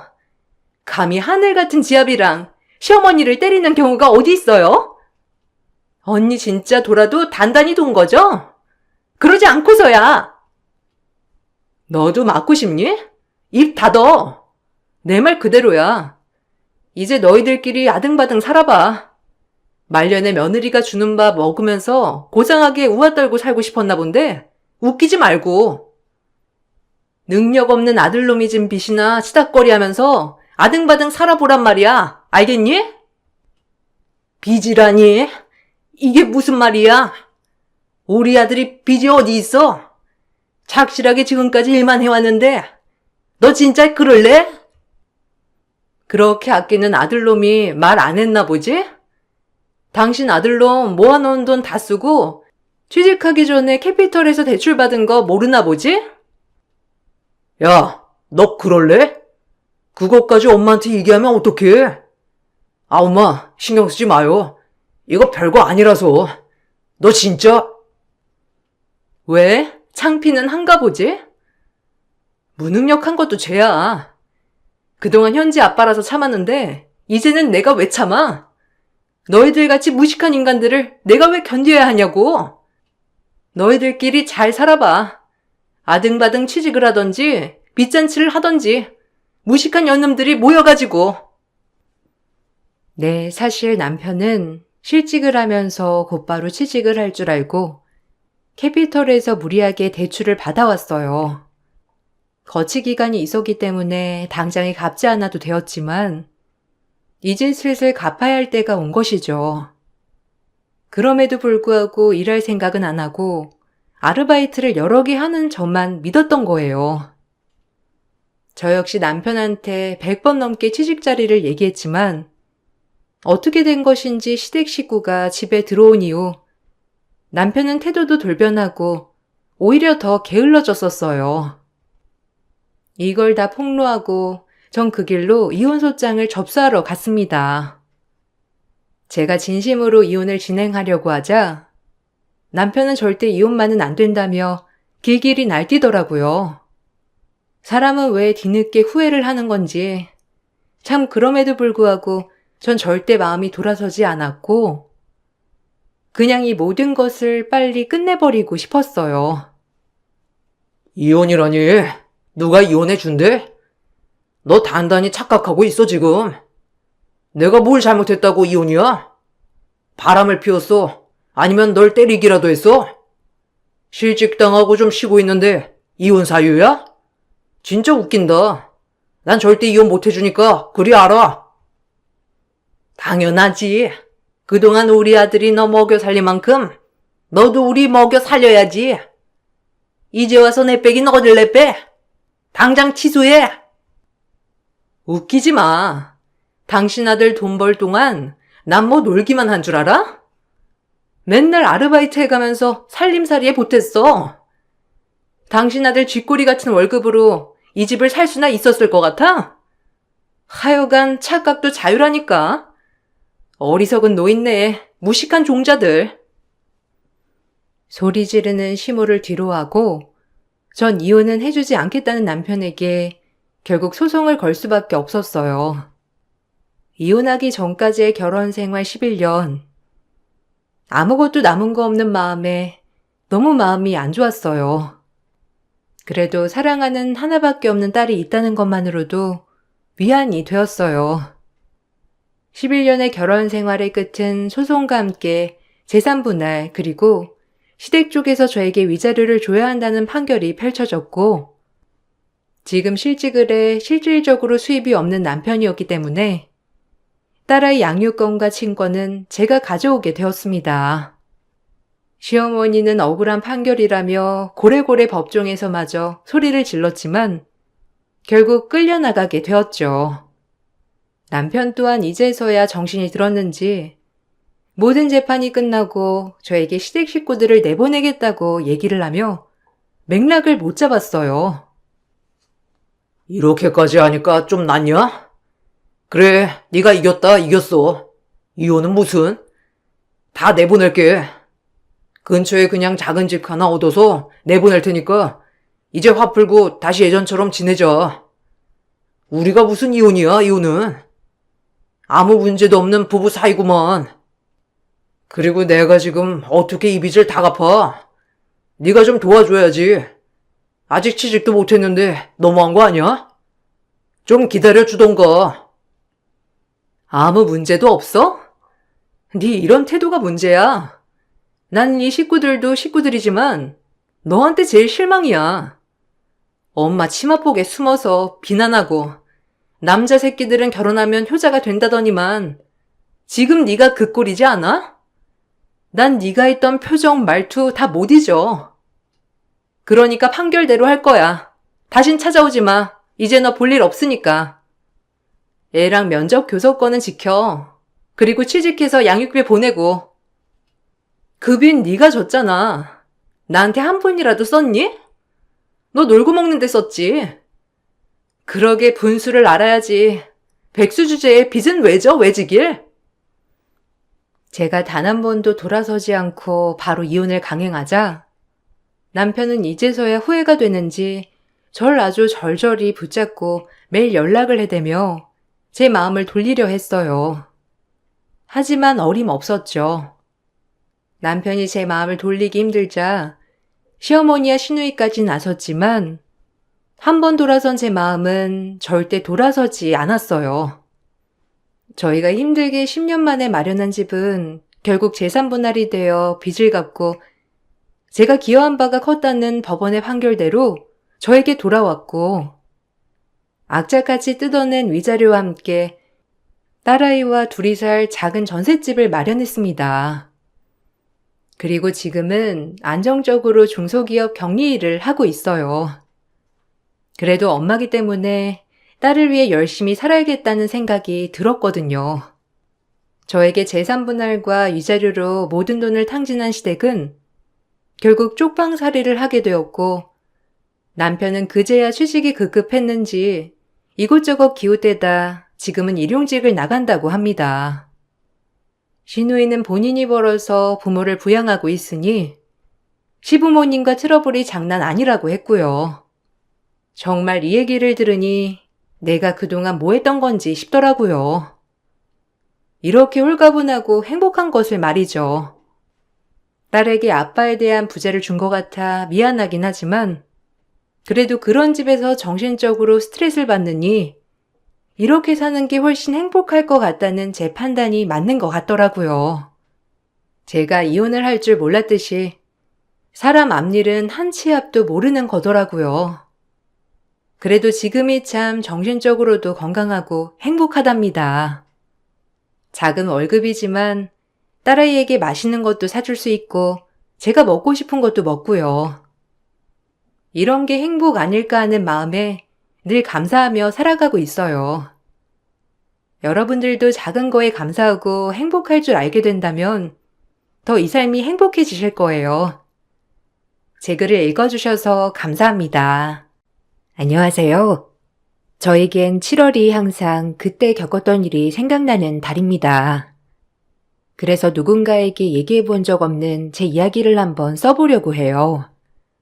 전 30대 여성이에요. 부모님께서 거짓말은 절대 안 된다고 내 못이 박히게 교육을 시켜준 덕분에 어렸을 때부터 거짓말하는 사람, 거짓말하는 것을 극도로 혐오하기도 했죠. 그런 저에게도 대학교를 갓 졸업하고 사랑이 찾아왔어요. 처음부터 부드럽고 다정다감했던 남자친구에게 첫눈에 반했고, 그렇게 3년의 연애를 마치고 결혼을 준비해 나갔습니다. 결혼 전부터 시댁에 왕래를 했었기 때문에 시부모님들은 참 좋으신 분들이었어요. 중간에 1년 정도 연락이 안 되시는 해프닝이 있었지만 남자친구는 시부모님들이 원래 간혹 여행도 자주 다니시는 분들이라고 얘기를 하더라고요. 그래서 그러려니 했어요. 그래도 이렇게 가끔 연락 안 되는 거 보면 걱정되지 않아? 아무리 자기가 아들이라도 그렇지. 부모님한테 관심 좀 가져. 에이, 우리 엄마 아빠가 금실이 좋아서 그래. 그러니까 그냥 신경 쓰지 않아도 돼. 아, 맞다. 너 그때 이거 가지고 싶다고 했지? 어머, 이거 너무 비싼 건데? 이런 거 사지 마. 결혼 준비하느라 돈도 모자랄 텐데. 고마운데 돈 아껴 쓰자. 그래도 너무 고마워. 너한테 이렇게 충분히 할 수 있을 정도는 되니까 너무 걱정 마. 그리고 충분히 돈 아껴 쓰고 있으니까 걱정 안 해도 돼. 그럼 다행이고. 항상 고마워. 너무 받기만 하는 것 같네. 내가 이렇게 받아도 되나? 난 월급이 늘 거기서 거기라서 자기한테 이렇게 못 해주는 것 같아서 미안해. 그러니까 자기도 그만해줘도 돼. 알겠지? 우리 그냥 서로 마음 편한 게 최고라고 생각하자. 남자친구는 부모님의 일은 대수롭지 않은 듯 넘겼고 늘 저에게 선물을 많이 해주는 남자친구였어요. 처음엔 그런 모습들이 참 많이도 부담이 되었지만 저에게 아끼지 않고 뭐든 지원해주는 남자친구가 좋을 때도 있었죠. 그래도 결혼을 준비하면서 보니 돈을 쓰는 게 너무 해프더라고요. 그런 남자친구가 걱정이 되어 이제 좀 아껴 쓰자고 당부하던 때였죠. 그렇게 저흰 결혼식을 준비했어요. 저희 부모님들도 남자친구를 참 좋아하였기 때문에 결혼은 일사천리로 진행이 되었답니다. 저 역시 이렇게 다정다감한 남자친구를 만난 것이 너무 최고의 선물이라고 생각했어요. 그렇게 행복할 줄만 알았던 나날이었어요. 그래도 서원이 그 정도 학벌의 능력이면 아주 괜찮지. 그리고 무엇보다 다정하잖아. 너랑 아주 잘 어울리는 것 같아. 그래? 그럼 다행이지 뭐. 그래도 성격까지 좋아서 난 이게 더 마음에 들어. 만약 성격이 이상했어봐. 어떻게 만났겠어? 그게 네 복이야. 엄마 봐라. 평생 네 아빠 만나서 이렇게 고생하며 사는 거. 그러니까 넌 행복하기만 살아. 알겠지? 그래도 아빠는 열심히 살잖아. 무뚝뚝해서 그렇지. 엄마도 참. 아빠가 요즘엔 더 잘하려고 하는 것 같은데 좋게 봐줘요. 그렇긴 하지. 그래도 남자는 무조건 곰살 맞아야 돼. 그래야 평생이 행복한 거야. 알겠니? 여자는 사랑도 받아야 하고. 평생 무뚝뚝한 아빠와 사신 엄마는 다정한 남자친구를 굉장히 마음에 들어 하셨고, 저 역시 엄마가 마음에 들어 하시니 제 선택이 옳았다는 걸 증명하는 것 같아 기분이 좋았어요. 전 중학교 선생님을 하고 있었고, 남자친구는 대기업 회사원이었어요. 직장도 번듯하고 연봉도 높았기 때문에 엄마 입장에서는 만족할 만한 사윗감이었어요. 그러던 어느 날 한참 결혼을 준비할 때 시어머니와 예물을 보러 가는 일이 있었어요. 시어머니는 늘 밖에 외출을 할 때면 항상 아침 일찍 갔다가 무조건 현금으로 계산을 하시는 분이었죠. 사람 많은 곳도 굉장히 싫어하고 공황장애가 있으신 분이었기 때문에 외출을 길게 하지 못하시는 분이었어요. 현대인들이 많이 걸리는 질병이기도 하니 시어머니가 굉장히 안쓰럽더라고요. 얼마나 힘이 들까라는 생각도 들면서 말이에요. 아유, 난 사람 많은 곳은 진짜 싫어해서. 네가 좀 불편하지? 항상 이렇게 아침 일찍 다녀야 하고. 내가 야간 폐쇄성 공포증도 있어서 이해해줘. 너도 쉬는 날 늦잠도 자고 하고 싶을 텐데 나 때문에 이렇게 매일 일찍 다녀야 하고. 에이, 아니에요. 어머님, 아예 밖에 나가시는 거 힘들면 전 괜찮으니까 굳이 이렇게 안 해주셔도 돼요. 마음만 받을게요. 아니야. 그래도 이렇게 해줘야지 내가. 우리 첫며느리인데. 내가 다 해주고 싶어서 그래.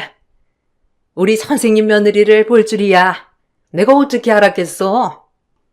아주 우리 아들이랑 잘 어울리는 한 쌍이야. 너무 내가 마음에 들어서 그래. 좋게 봐주셔서 정말 감사해요, 어머니. 제가 이렇게 행복을 누려도 되나 싶기도 하고 기분이 너무 좋네요. 감사합니다. 시어머니는 그렇게 저를 좋아하셨어요. 저도 시어머니가 절 예뻐하시니 참 좋더라고요. 약간 시어머니의 공황장애가 걱정이 되었지만 시어머니는 그렇게 신경 쓸 일이 아니라고 하셨어요. 저도 그냥 그러려니 하기로 했어요. 그러던 어느 날 저희 학교에 저를 찾는 웬 남정네들이 왔더라고요. 교무실에서 절 찾는 사람이 있다고 하길래 누가 날 찾는 거지 하고 놀랐었던 날이었죠. 여태까지 교사로 재직하면서 단 한 번도 이렇게 누군가 말없이 찾아온 적이 없었기 때문에 무슨 일인가 생각부터 들더라고요. 한 선생, 누가 한 선생 찾아왔는데 좀 나가봐. 웬만하면 밖에 나가서 얘기해야 할 것 같은 분위기던데 한번 가봐요. 네? 저를요? 아, 네, 감사합니다. 혹시 어디 쪽에 있을까요? 저를 찾아올 사람이 없는 것 같은데 누구지? 아, 감사해요. 그렇게 저를 찾아온 손님들을 맞으러 갔어요. 웬 남자들인데 저를 보자마자 환하게 웃더라고요. 사실 이런 경우가 처음이라 너무 당황스러웠어요. 절 어떻게 찾아왔냐고 하니 제 이름까지 다 알고 저희 시어머니와 시아버지 이름을 대면서 얘기하더라고요. 그 남자들이 입을 여니 전 정말 놀라서 입이 안 다물어졌어요. 어떻게 이런 일이 있을 수 있나 싶으면서 당황스러운 일이었거든요. 한정원 씨? 밀린 돈 받으러 왔어요. 아니, 김계복 씨랑 임숙자 씨 아시죠? 이분들이 저희한테 돈을 꾸고 갚질 않아서 아무리 아들한테 말해도 소용없길래 결혼할 사람 이렇게 무턱대고 찾아왔습니다. 뭐 이해하죠? 오죽했으면 찾아왔겠어요. 네? 아니, 저희 시부모님 되실 분들 이름을 맞는데 어떻게, 일단 저는 들은 적이 없어서 번호 남겨주시고 가면 제가 좀 알아보고 다시 연락드릴게요. 사실 아직 결혼한 사이도 아니라서 좀 당황스럽기 그지없네요. 이런 경우가 처음이기도 하고. 일단 오늘은 여기까지만 하겠습니다. 그리고 번호는 제가 이렇게 남겨드리고 가죠. 알아보실 거 있으면 연락주세요. 그리고 내가 아가씨 인생 불쌍해서 얘기해주는 건데 빨리 발 빼요. 네? 참나, 이런 거 자주 쓰는 사람들 굉장히 골치 아파요. 네? 어안이 벙벙하더라고요. 학교에 돈 받으러 왔다는 것도 창피한데 생각지도 못한 일이라 너무 놀랐어요. 그리고 항상 여유 있던 남자친구의 모습이 떠올랐기 때문에 더욱더 이해가 가지 않더라고요. 사실 저희 집보다 남자친구의 집이 훨씬 더 여유가 있는 집이었거든요. 당황스러웠던 저는 남자친구에게 오늘 저녁에 당장 만나자고 하고 약속을 잡았어요. 그리고 오늘 일에 대해 따져 물었죠. 학교에서도 남자들이 우르르 저를 찾아왔다는 것이 소문이 퍼지면서 좀 골치 아프더라고요. 그래서 더더욱 남자친구한테 따져 물었어요. 오늘 이런 일이 있었어. 어떻게 된 거야? 아니, 돈을 꾸시고 갚지 않으셨다니. 자기네 여유 있는 거 아니었어? 은행빚도 아닌 것 같던데 사채 아니야? 그 정도로 찾아올 정도면 학교까지 찾아와서 내가 얼마나 당황했는 줄 알아? 어떻게 된 거야? 아, 너한테 이걸 얘기할 때가 됐구나. 사실 우리 집 여유 있는 거 맞아. 근데 아버지가 지금 묶인 돈이 조금 많거든. 형제들이랑 재산 싸움할 것도 많고 그래서 아직 돈이 묶여 있어서 잠깐 필요해서 아마 사채를 좀 쓰셨나 봐. 당연히 땅이 팔릴 거라고 생각했는데 그 시기에 팔리지가 않으니까 돈을 갚지 못했던 거고. 근데 곧 땅 팔린다고 하더라고. 그걸 나보고 믿으라는 거야? 아니, 갚을 돈이 당장 해결이 안 됐는데 어떻게 사채를 쓸 수가 있어? 내 상식으론 이해가 안 되는데. 그리고 지금 학교까지 찾아온 거 보고 솔직히 무서웠어. 오죽 닥달하다 안 됐으면 아직 결혼도 안 한 내 학교에 찾아와? 진짜 오해라니까. 내가 이런 걸 너한테 왜 숨기겠어. 하여튼 이해해줬으면 해, 어? 나도 이런 일이 생겨서 당황스러워. 그 사람들이 나보고 빨리 벗어나래. 자주 사채를 쓰시는 건 아니지? 이번 일 확실하게 해줬으면 해서 그래. 절대 아니야, 진짜. 그 사람들 돈 받으려고 별수작 다 부리는 거 너도 알잖아. 드라마나 영화에서 못 봤어? 그냥 그런 거야. 남자친구가 계속 이해해달라고 하더라고요. 집에 땅이 많아 이걸 팔아서 쓰려고 했는데 갑작스럽게 돈을 써야 할 때가 있는 바람에 제일 빠른 사채를 썼던 거라고 하더라고요. 사실 제 입장에선 은행권도 아닌 사채를 빌려 썼다는 게 정말 이해되지 않았지만 설마 이런 걸로 거짓말을 할까라는 생각과 함께 그냥 단순히 돈이 급해서 그랬을 것이라고 생각만 들더라고요. 이번 일에 대해서 시부모님들도 저에게 사과를 하시더라고요. 저희 학교까지 올 줄 몰랐다고 하면서 말이에요. 가뜩이나 공황장애에 있는 시어머니께서 저렇게 사과를 하니 마음이 안 쓰일 수가 없더라고요. 남자친구를 너무 사랑하기도 했고요. 참 복잡했어요. 아이고, 내가 말 못해서 미안해. 어떻게 너희 학교까지 찾아갔다니? 정말 미안하다. 그 돈은 진작 다 해결했어. 네, 사실 너무 놀랐어요. 찝찝한 마음도 가장 크기도 했고요. 이런저런 생각이 많이 들어서 그게 더 힘들더라고요. 그럼 네 마음 알지. 미안하다. 결혼도 하기 전에 많이 놀랐지? 앞으로는 이런 일 절대 없을 거야. 그러니까 걱정하지 마라. 그래, 절대 그럴 일 없을 거야. 그러니까 진짜 마음 풀어. 아휴, 미안해 정말. 너 놀랬을 거 생각하니까 마음이 안 좋다. 놀라긴 했지. 그런 적은 처음이니까. 정말 아무 일도 아닌 거지? 나 믿어도 되는 거지? 어머님, 저 믿어도 되는 거죠? 아, 그럼. 당연하지. 아주 잠깐 땅 때문에 그런 거야. 이해해라. 아유, 내가 미리 언지를 줬어야 하는데 우리 새아기 놀라지 않게. 남자친구와 예비 시어머니가 저렇게 미안하다고 하니까 마음이 풀리더라고요.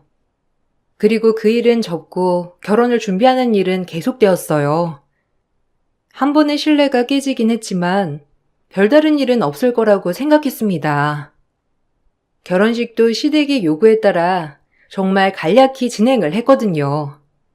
워낙 친척도 없는 분들이어서 작은 결혼식은 이해했어요. 그래서 저희 결혼식도 소규모 행사로 진행하게 되었죠. 저희 부모님이 많이 아쉬워하셨지만 친척과 지인들이 워낙 없는 남편을 배려해서 이렇게 진행하게 되었답니다. 막상 결혼식을 하고 보니 너무 좋더라고요. 괜한 걱정을 했나 싶을 정도로 부모님들도 그렇고 시부모님들도 참 좋은 사람들이었어요. 그렇게 저희는 결혼식을 행복하게 마쳤고 드디어 부부가 되었죠.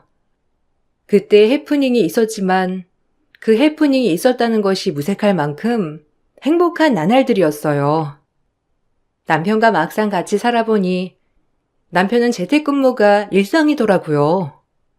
회사에 출근하는 빈도보다 재택으로 근무하는 일이 더 많은 남편이었죠.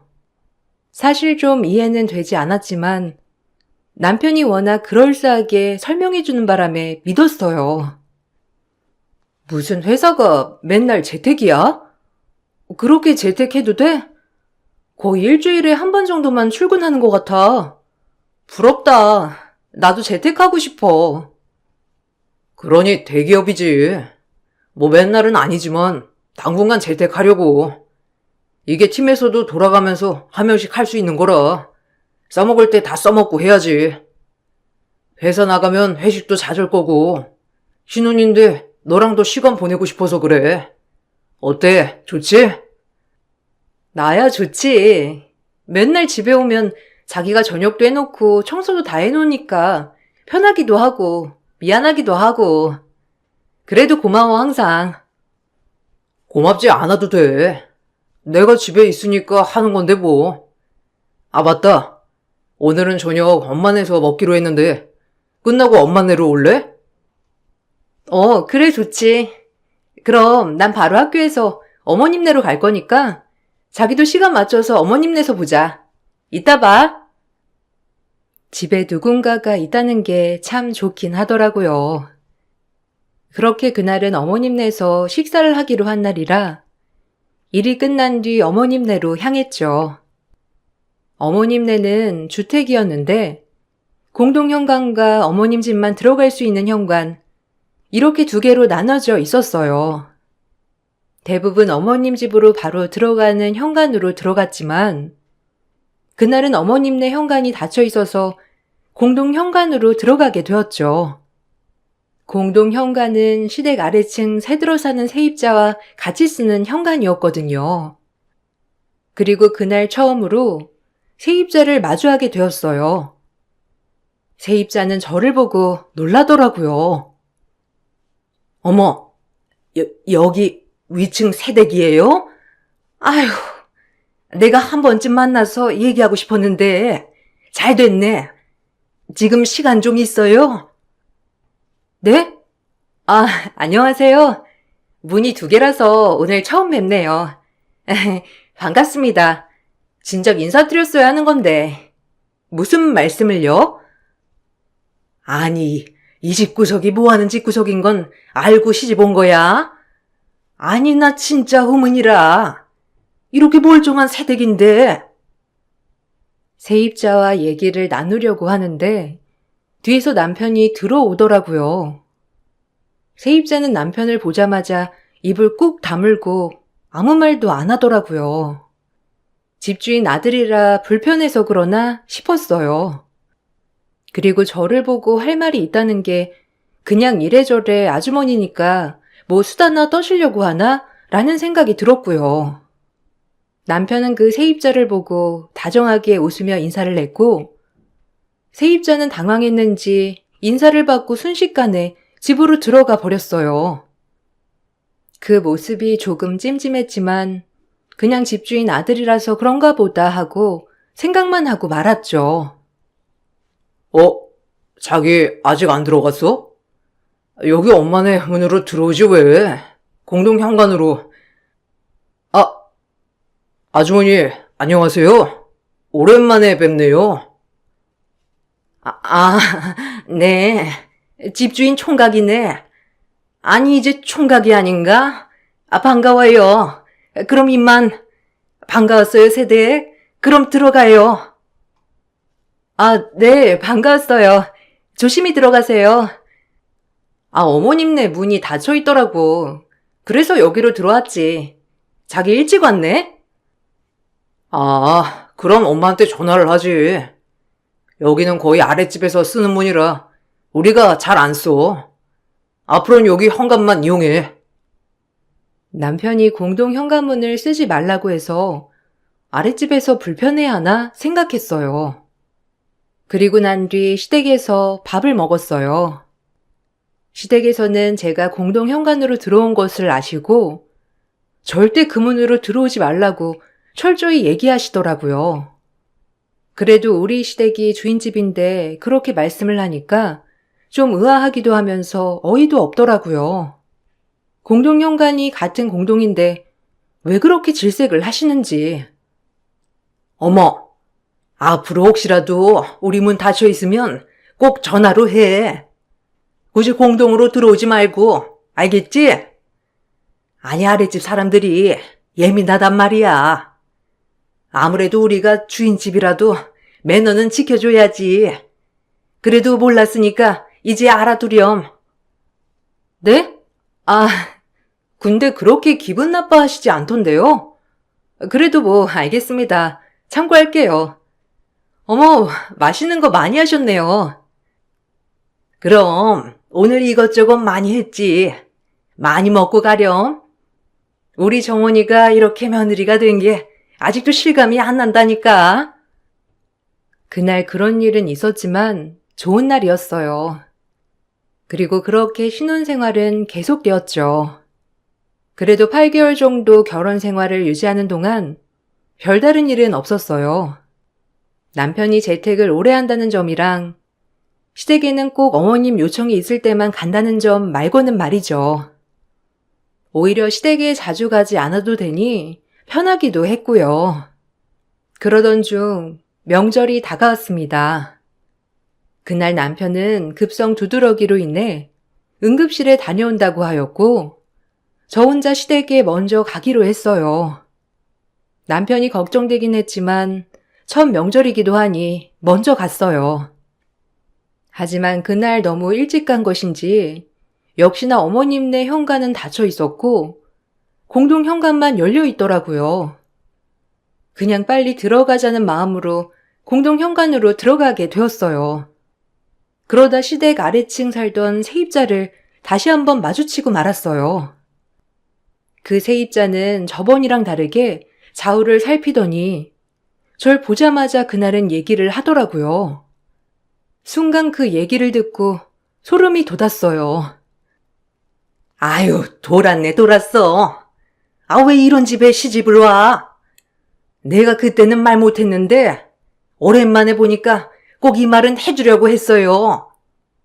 저 집이 뭐 하는 집인 줄이나 알아? 아가씨 아무것도 모르는 것 같아서 내가 말해주는 거야, 응? 얼른 내 말 듣고 정신 차려, 아가씨. 세입자의 말을 듣자마자 온몸에 소름이 쫙 끼치더라고요. 전 그 길로 시댁에 올라갔어요. 그리고 시댁 식구가 옹기종기 모여있는 8인 가족 침상을 휙 젖히자 순간 집안 전체가 풍비박산 나더라고요. 제가 일찍 온 걸 모르는 시댁 식구들은 그 이불 속에서 돈을 세고 있더라고요. 출처를 모르는 돈을 말이죠. 어머님은 그걸 황급히 숨기려고 급급하셨고요. 너무 놀랐어요. 그리고 제가 침상을 젖히자 그 돈들을 화들짝 숨기며 이 상황을 무마하려고 하셨습니다.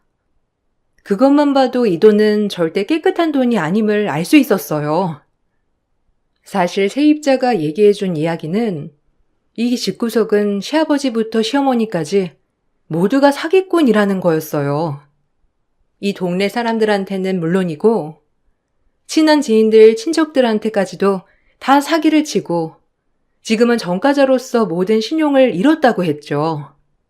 지금도 또 이런 현금 더민들만 봐도 어디서 사기를 치고 온 것인지 모를 돈들이었어요. 학교 교사인 저는 정말 이해가 가지 않더라고요. 끔찍했고요. 이게 다 뭐예요? 전자발찌? 아니, 전자발찌도 전자발찌인데 어머님이 사기로 전가 8범에 아버님은 폭행죄의 사기죄로 12번 맞나요? 중간에 연락 안 됐던 것도 나 깜빵 들어갔다가 나온 거고요. 아, 어머님, 공황장애가 그때 생긴 거라면서요? 누가 그러니? 아니, 어떻게 그런 말을 입에 담아? 어? 누가 그래? 누가 우리가 범죄자 집안이라고 그래? 다 들었어요. 정말 충격이네요. 여기 아랫집 아주머니가 돈이 없어서 여기 살고 있는 거라는데 본인들도 마주치기 싫을 정도로 소름 끼친다고 하던데 저 이런 집안인 줄 알았으면 결혼 절대 안 했을 거예요. 서원 씨도 다 아는 얘기죠? 기가 막혀. 그래서 뭐 어쩌라고? 우리 집안이 이런 집안인데 어쩌라는 거야? 그리고 넌 뭐 깨끗한 줄 알아? 사람이 살다 보면 좀 사기도 치고 이러고 사는 거지. 그리고 우리 남편 아주 억울하게 그때 성범죄로 몰려서 간 거야. 알아? 우리 남편은 죄 없다고. 인간이 이렇게 뻔뻔해서야 어떻게 그렇게 살 수 있죠? 이렇게 모든 걸 안 이상 전 절대 이 집이랑 못 살아요. 예, 우리 말 좀 들어봐. 덜어서 뭔지 안 나는 사람 있니? 응? 그냥 우리 과거라고 생각해 주렴. 우리 이제 그런 건 안 해. 뭘 안 해요. 최근에 연애 때 연락 안 됐던 것도 깜빵 갔다 온 거라던데 아직도 정신 못 차린 거지. 부모의 아들에 아주. 전 여기서 더 이상 들을 필요가 없을 것 같아 집으로 향했습니다. 그리고 남편에게 득달같이 따지기 시작했어요. 남편이랑 대화를 하는 순간 더 충격적이더라고요. 남편도 여태까지 저를 속인 겁니다. 회사원이 아니었고 불법 도박 사이트를 운영하며 돈을 벌어들이고 있는 인간이었어요. 그래서 재택근무 위주로 했던 거고요. 전 너무 소름이 돋아서 더 이상 대화를 하고 싶지 않더라고요. 당신 이 컴퓨터에 깔려 있는 거 뭐야? 불법 도박 사이트 아니야? 너 회사원 아니었니? 이걸로 돈 버는 놈이었어? 그 돈으로 나 선물 사주고 그런 거야? 진짜 역겹고 끔찍하다. 어디까지가 너네 집안이 진짜 얼굴이니? 도저히 모르겠네. 내가 다 설명할게. 그러니까 좀 진정해. 이건 그냥 부업하는 거야. 아니, 사실 일이긴 한데 너한테 피해 가는 거 없어. 피해? 남들한테 피해 줘도 되고? 너 진짜 어떻게 그러고 살아? 너네 부모 닮아서 이러니? 나 더 이상 못 살아 너랑. 그리고 그동안 피해 끼친 사람들을 생각하니 너무 소름이 돋았어요. 본인들은 뭐가 잘못된 건지 아예 생각도 못하고 있었어요. 그저 저한테 피해를 끼치지 않았으니 된 거 아니냐며 오히려 큰 소리를 치면서 따지더라고요. 그 모습을 보고 있으니 어이없었어요. 너네 집안 전부 다 사기꾼이라며? 너네 엄마 아빠 그리고 너까지. 불법 도박 사이트? 미친 거 아니니? 근데 대기업 회사원 척 나를 속여? 나 진짜 끔찍해서 너랑 절대 못 살아. 알아? 소송 걸 거니까 그런 줄 알아. 사채부터 알아봤어야 하는데. 신용이 불량이니 은행에서 대출을 해줄 리가 없지. 너나 너네 부모나 사람 잘못 봤어. 나 평생 속일 수 있을 것 같았니? 어쨌든 너한테 생활비 꼬박꼬박 줬잖아. 뭐가 문제야? 그냥 대기업 회사원이라고 생각해. 알겠어? 그리고 우리 부모님은 그냥 모른 척해. 어차피 이젠 나이도 드셨고 손 다 떼시려고 하고 있으니 그냥 먹고 살기 힘들어서 그런 거야. 너네 부모가 그런 꼴을 너한테 계속 보여줬으니 너도 사람들 등쳐먹는 게 쉬웠겠지. 나 더 이상 얘기하고 싶지 않아. 끝이야. 먹고 살기 힘들어서 그렇다고? 말도 안 되는 소리 마. 남들은 그럼 투잡 쓰리잡 하면서 열심히 사니까 쉽게 살고 싶어서 그런 거지. 전 그 길로 집을 빠져나와 변호사 사무실로 향했죠. 혼인기간이 얼마 되지 않았고 모든 게 다 거짓말이었기 때문에 남편에게 혼인무효 소송을 걸었습니다. 그리고 남편을 불법 도박 사이트를 운영한 죄를 물어 고소했고요. 시부모님들에게도 절 속인 대가로 정신적 피해 보상이라는 위자료를 청구했어요. 그들을 마주하는 게 손이 벌벌 떨리고 무서웠지만 모든 걸 바로잡고 싶었거든요. 그리고 정말 충격이었습니다. 그렇게 흉악범들의 집안이 내 시댁이었다고 생각을 하니 정말 치가 떨리고 끔찍하더라고요. 남편에게 소송이 들어가면서 시댁 부모들도 조사를 받았어요. 엎친 데 덮친 격 시댁 부모들은 지금도 어디 지역에서 고로쇠물이 나온다며 순진한 시골 노인들을 상대로 현금을 뜯어내고 있었더라고요. 정말 갱생불가한 인간들이었어요. 이걸로 조사가 들어갔어요. 이놈들 아주 악질인데요? 성과가 이렇게 많은데 지금 또 사기를 치고 있다니. 그 현금 모두가 다 시골 아무것도 모르는 노인들한테 뜯어낸 돈이더라고요. 참나, 신고해 주셔서 감사합니다. 아가씨 아니었으면 지금쯤 그 노인들 평생 모은 돈 다 털리고 울고불고 했을 거예요. 지금이라도 신고당해서 다행이지. 참나. 아유, 어떻게 이런 끔찍한 인간들이랑. 그러게요. 아주 벌 세게 주세요. 저런 인간들은 갱생불가 인간들이니까요. 어쨌든 수사해 주셔서 감사합니다. 시부모님들도 마찬가지로 사기죄로 연루되었죠. 지금까지도 계속 사기를 치고만 있었던 거예요. 그 현금도 시골 노인들의 돈이었고요. 정가가 너무 많은데도 불구하고 갱생불가한 인간들이어서 그런지 이번엔 징역을 세게 맞았더라고요. 아주 고소했어요. 평생을 이렇게 살았을 생각을 하니 정말 인간 같지도 않았어요. 남편 또한 이런 사람들 밑에서 자랐다는 것이 참 별로더라고요. 꼭 이래야겠니?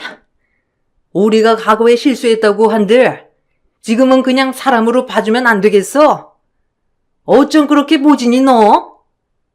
뭐라고요? 과거 실수? 당신들은 날 속였어. 그리고 그 버릇 어디 가겠어? 나 절대 못 참아. 서은 씨랑 짜고서 대기업 회사원인 척 한 것도 분하니까. 그리고 아버님 전자발찌, 잊혀지지가 않아요. 알아? 정말 당신들 너무 끔찍해. 소금 피해자들이 잘못이지. 왜 나한테 그래? 지네들이 바보 같은 게 되지. 아랫집 년을 당장 쫓아냈어야 했는데, 에휴. 거봐. 당신들은 이렇게 자기 반성이 없잖아. 또 사기치고 등쳐먹고 그렇게 살겠지. 벌 달게 받아. 알겠어? 특히 당신 아들 불법 사이트 운영한 거 아마 순순히 풀려나긴 힘들 거야. 모든 게 거짓이었던 삶 이제 다시 되갚음해 주겠어. 기다려. 그리고 당신들도 거기서 마지막을 맞이해야 할 생각해. 평생 나이 들어도 절대 못 고치지 그런 사기인가? 기막혀. 돈 벌기가 그렇게 쉬워? 내가 너한테 얼마나 잘했는데? 너 돈 우리가 등쳐먹었니? 아주 오지랖도 무슨. 에휴, 여자 하나 잘못 들여서 집안 풍비박산 나네 정말. 너네가 깜빵에서 살다 나오면 가만 안 둘 줄 알아. 알겠어? 기대해. 절대 용서 안 할 거니까 우리 집 망하게 한 거. 1년 2개월이란 소송을 마치고 결국 남편은 징역과 함께 저에게 위자료를 조화했어요. 그리고 혼인무효 판결이 나서 혼인무효가 되었습니다. 시어머니와 시아버지는 그 아랫집만 아니었어도 절대 들키지 않았을 거라면서 정신을 못 차리더라고요. 그리고 둘이 나란히 교도소행에 결정되었죠. 시어머니, 남편, 시아버지 모두 다 교도소로 나란히 들어가게 되었어요. 처음부터 비밀스러운 그 사람들을 제가 더 주의 깊게 봤어야 했는데 참 미련했다는 생각이 들어요. 시부모님들이 모든 게 가짜고 남편 또한 가짜의 삶을 살았다는 게 충격적이긴 하지만 그래도 지금 모든 걸 알아차려서 다행이라고 생각이 들더군요. 꼭 이래야겠냐? 꼭 날 이렇게 쳐넣으니까 행복해? 난 너한테 그래도 최선을 다하려고 했는데 너무한다 정말. 뭐? 최선? 남들 등쳐먹으면서 나한테 잘하면 뭐하니? 그리고 너네 부모가 그런 사람이었더라도 너마저는 진실한 사람이었으면 이렇게까진 안 했을 거야. 그런데 넌 날 기만했어. 그냥 벌 받아. 그리고 다신 찾지 마. 그리고 출소하면 제발 선량하게 살길 바란다. 알겠어? 너네 부모님한테도 제발 그렇게 살지 말라고 해. 알겠니? 정말 끔찍하다. 지금 이 순간도. 속는 사람이 바보지 내가 왜 죄냐고. 편하게 사는 것도 죄야? 남들은 나처럼 못 살아. 알아? 내가 똑똑해서 그런 거라고. 너처럼 못 사는 게 아니고 안 사는 거야. 알아? 남한테 피해 끼치고 사는 너네 같은 인간들처럼 안 사는 거라고. 양심적으로. 양심에 밥 먹여주냐? 잘 먹고 잘 사는 게 중요하지. 참나. 하여간 유별을 떨어요. 그래. 나도 너처럼 답답한 인간은 사절이야. 미친놈. 정신 못 차렸네. 평생 그렇게 너네 부모처럼 교도소 왔다 갔다 하면서 살아. 알겠어? 네 미래가 너네 부모니까. 전 남편은 저에게 너무하다 했지만 그 남자와 한순간도 마주하고 싶지 않아 말을 짧게 마쳤어요. 모든 거에 속았지만 그런 일이 있어서 지금은 성관이 좀 생긴 것 같아요. 무작정 잘해주는 사람들을 의심한다고나 할까요? 남편도 어렸을 때부터 부모가 교도소나 들락날락하고 남들한테 사기치면서 번 돈을 많이 받으니 이렇게 자랐다고 생각해요. 그래서 지금 이 순간까지도 이렇게 편하게 사는 게 왜 제가 되냐고 하겠죠. 정말 소름이 돋아요. 저런 비인간적인 인간과 결혼까지 했던 사실을 말이죠. 모든 소송에서 이겼지만 한동안은 우울해서 휴직을 하고 쉬었어요. 그리고 이젠 정말 웃으면서 말할 정도가 되어 이렇게 글도 쓴답니다. 7월에 결혼을 하여 7월만 되면 이런 끔찍한 기억이 다시 기억되곤 하지만 이젠 저에게 지나가는 에피소드라 여기고 웃으며 받아들였어요. 많은 일이 있었지만 그래도 한층 더 성숙한 인간이 된 것 같아 조금은 뿌듯하기도 합니다. 여러분들도 참 별의별 일을 많이 겪고 사시겠죠? 하지만 우리 낙심하지 말고 긍정적으로 살아요. 저희를 속인 인간들이 나쁜 거지 속은 사람들 잘못은 아니니까요.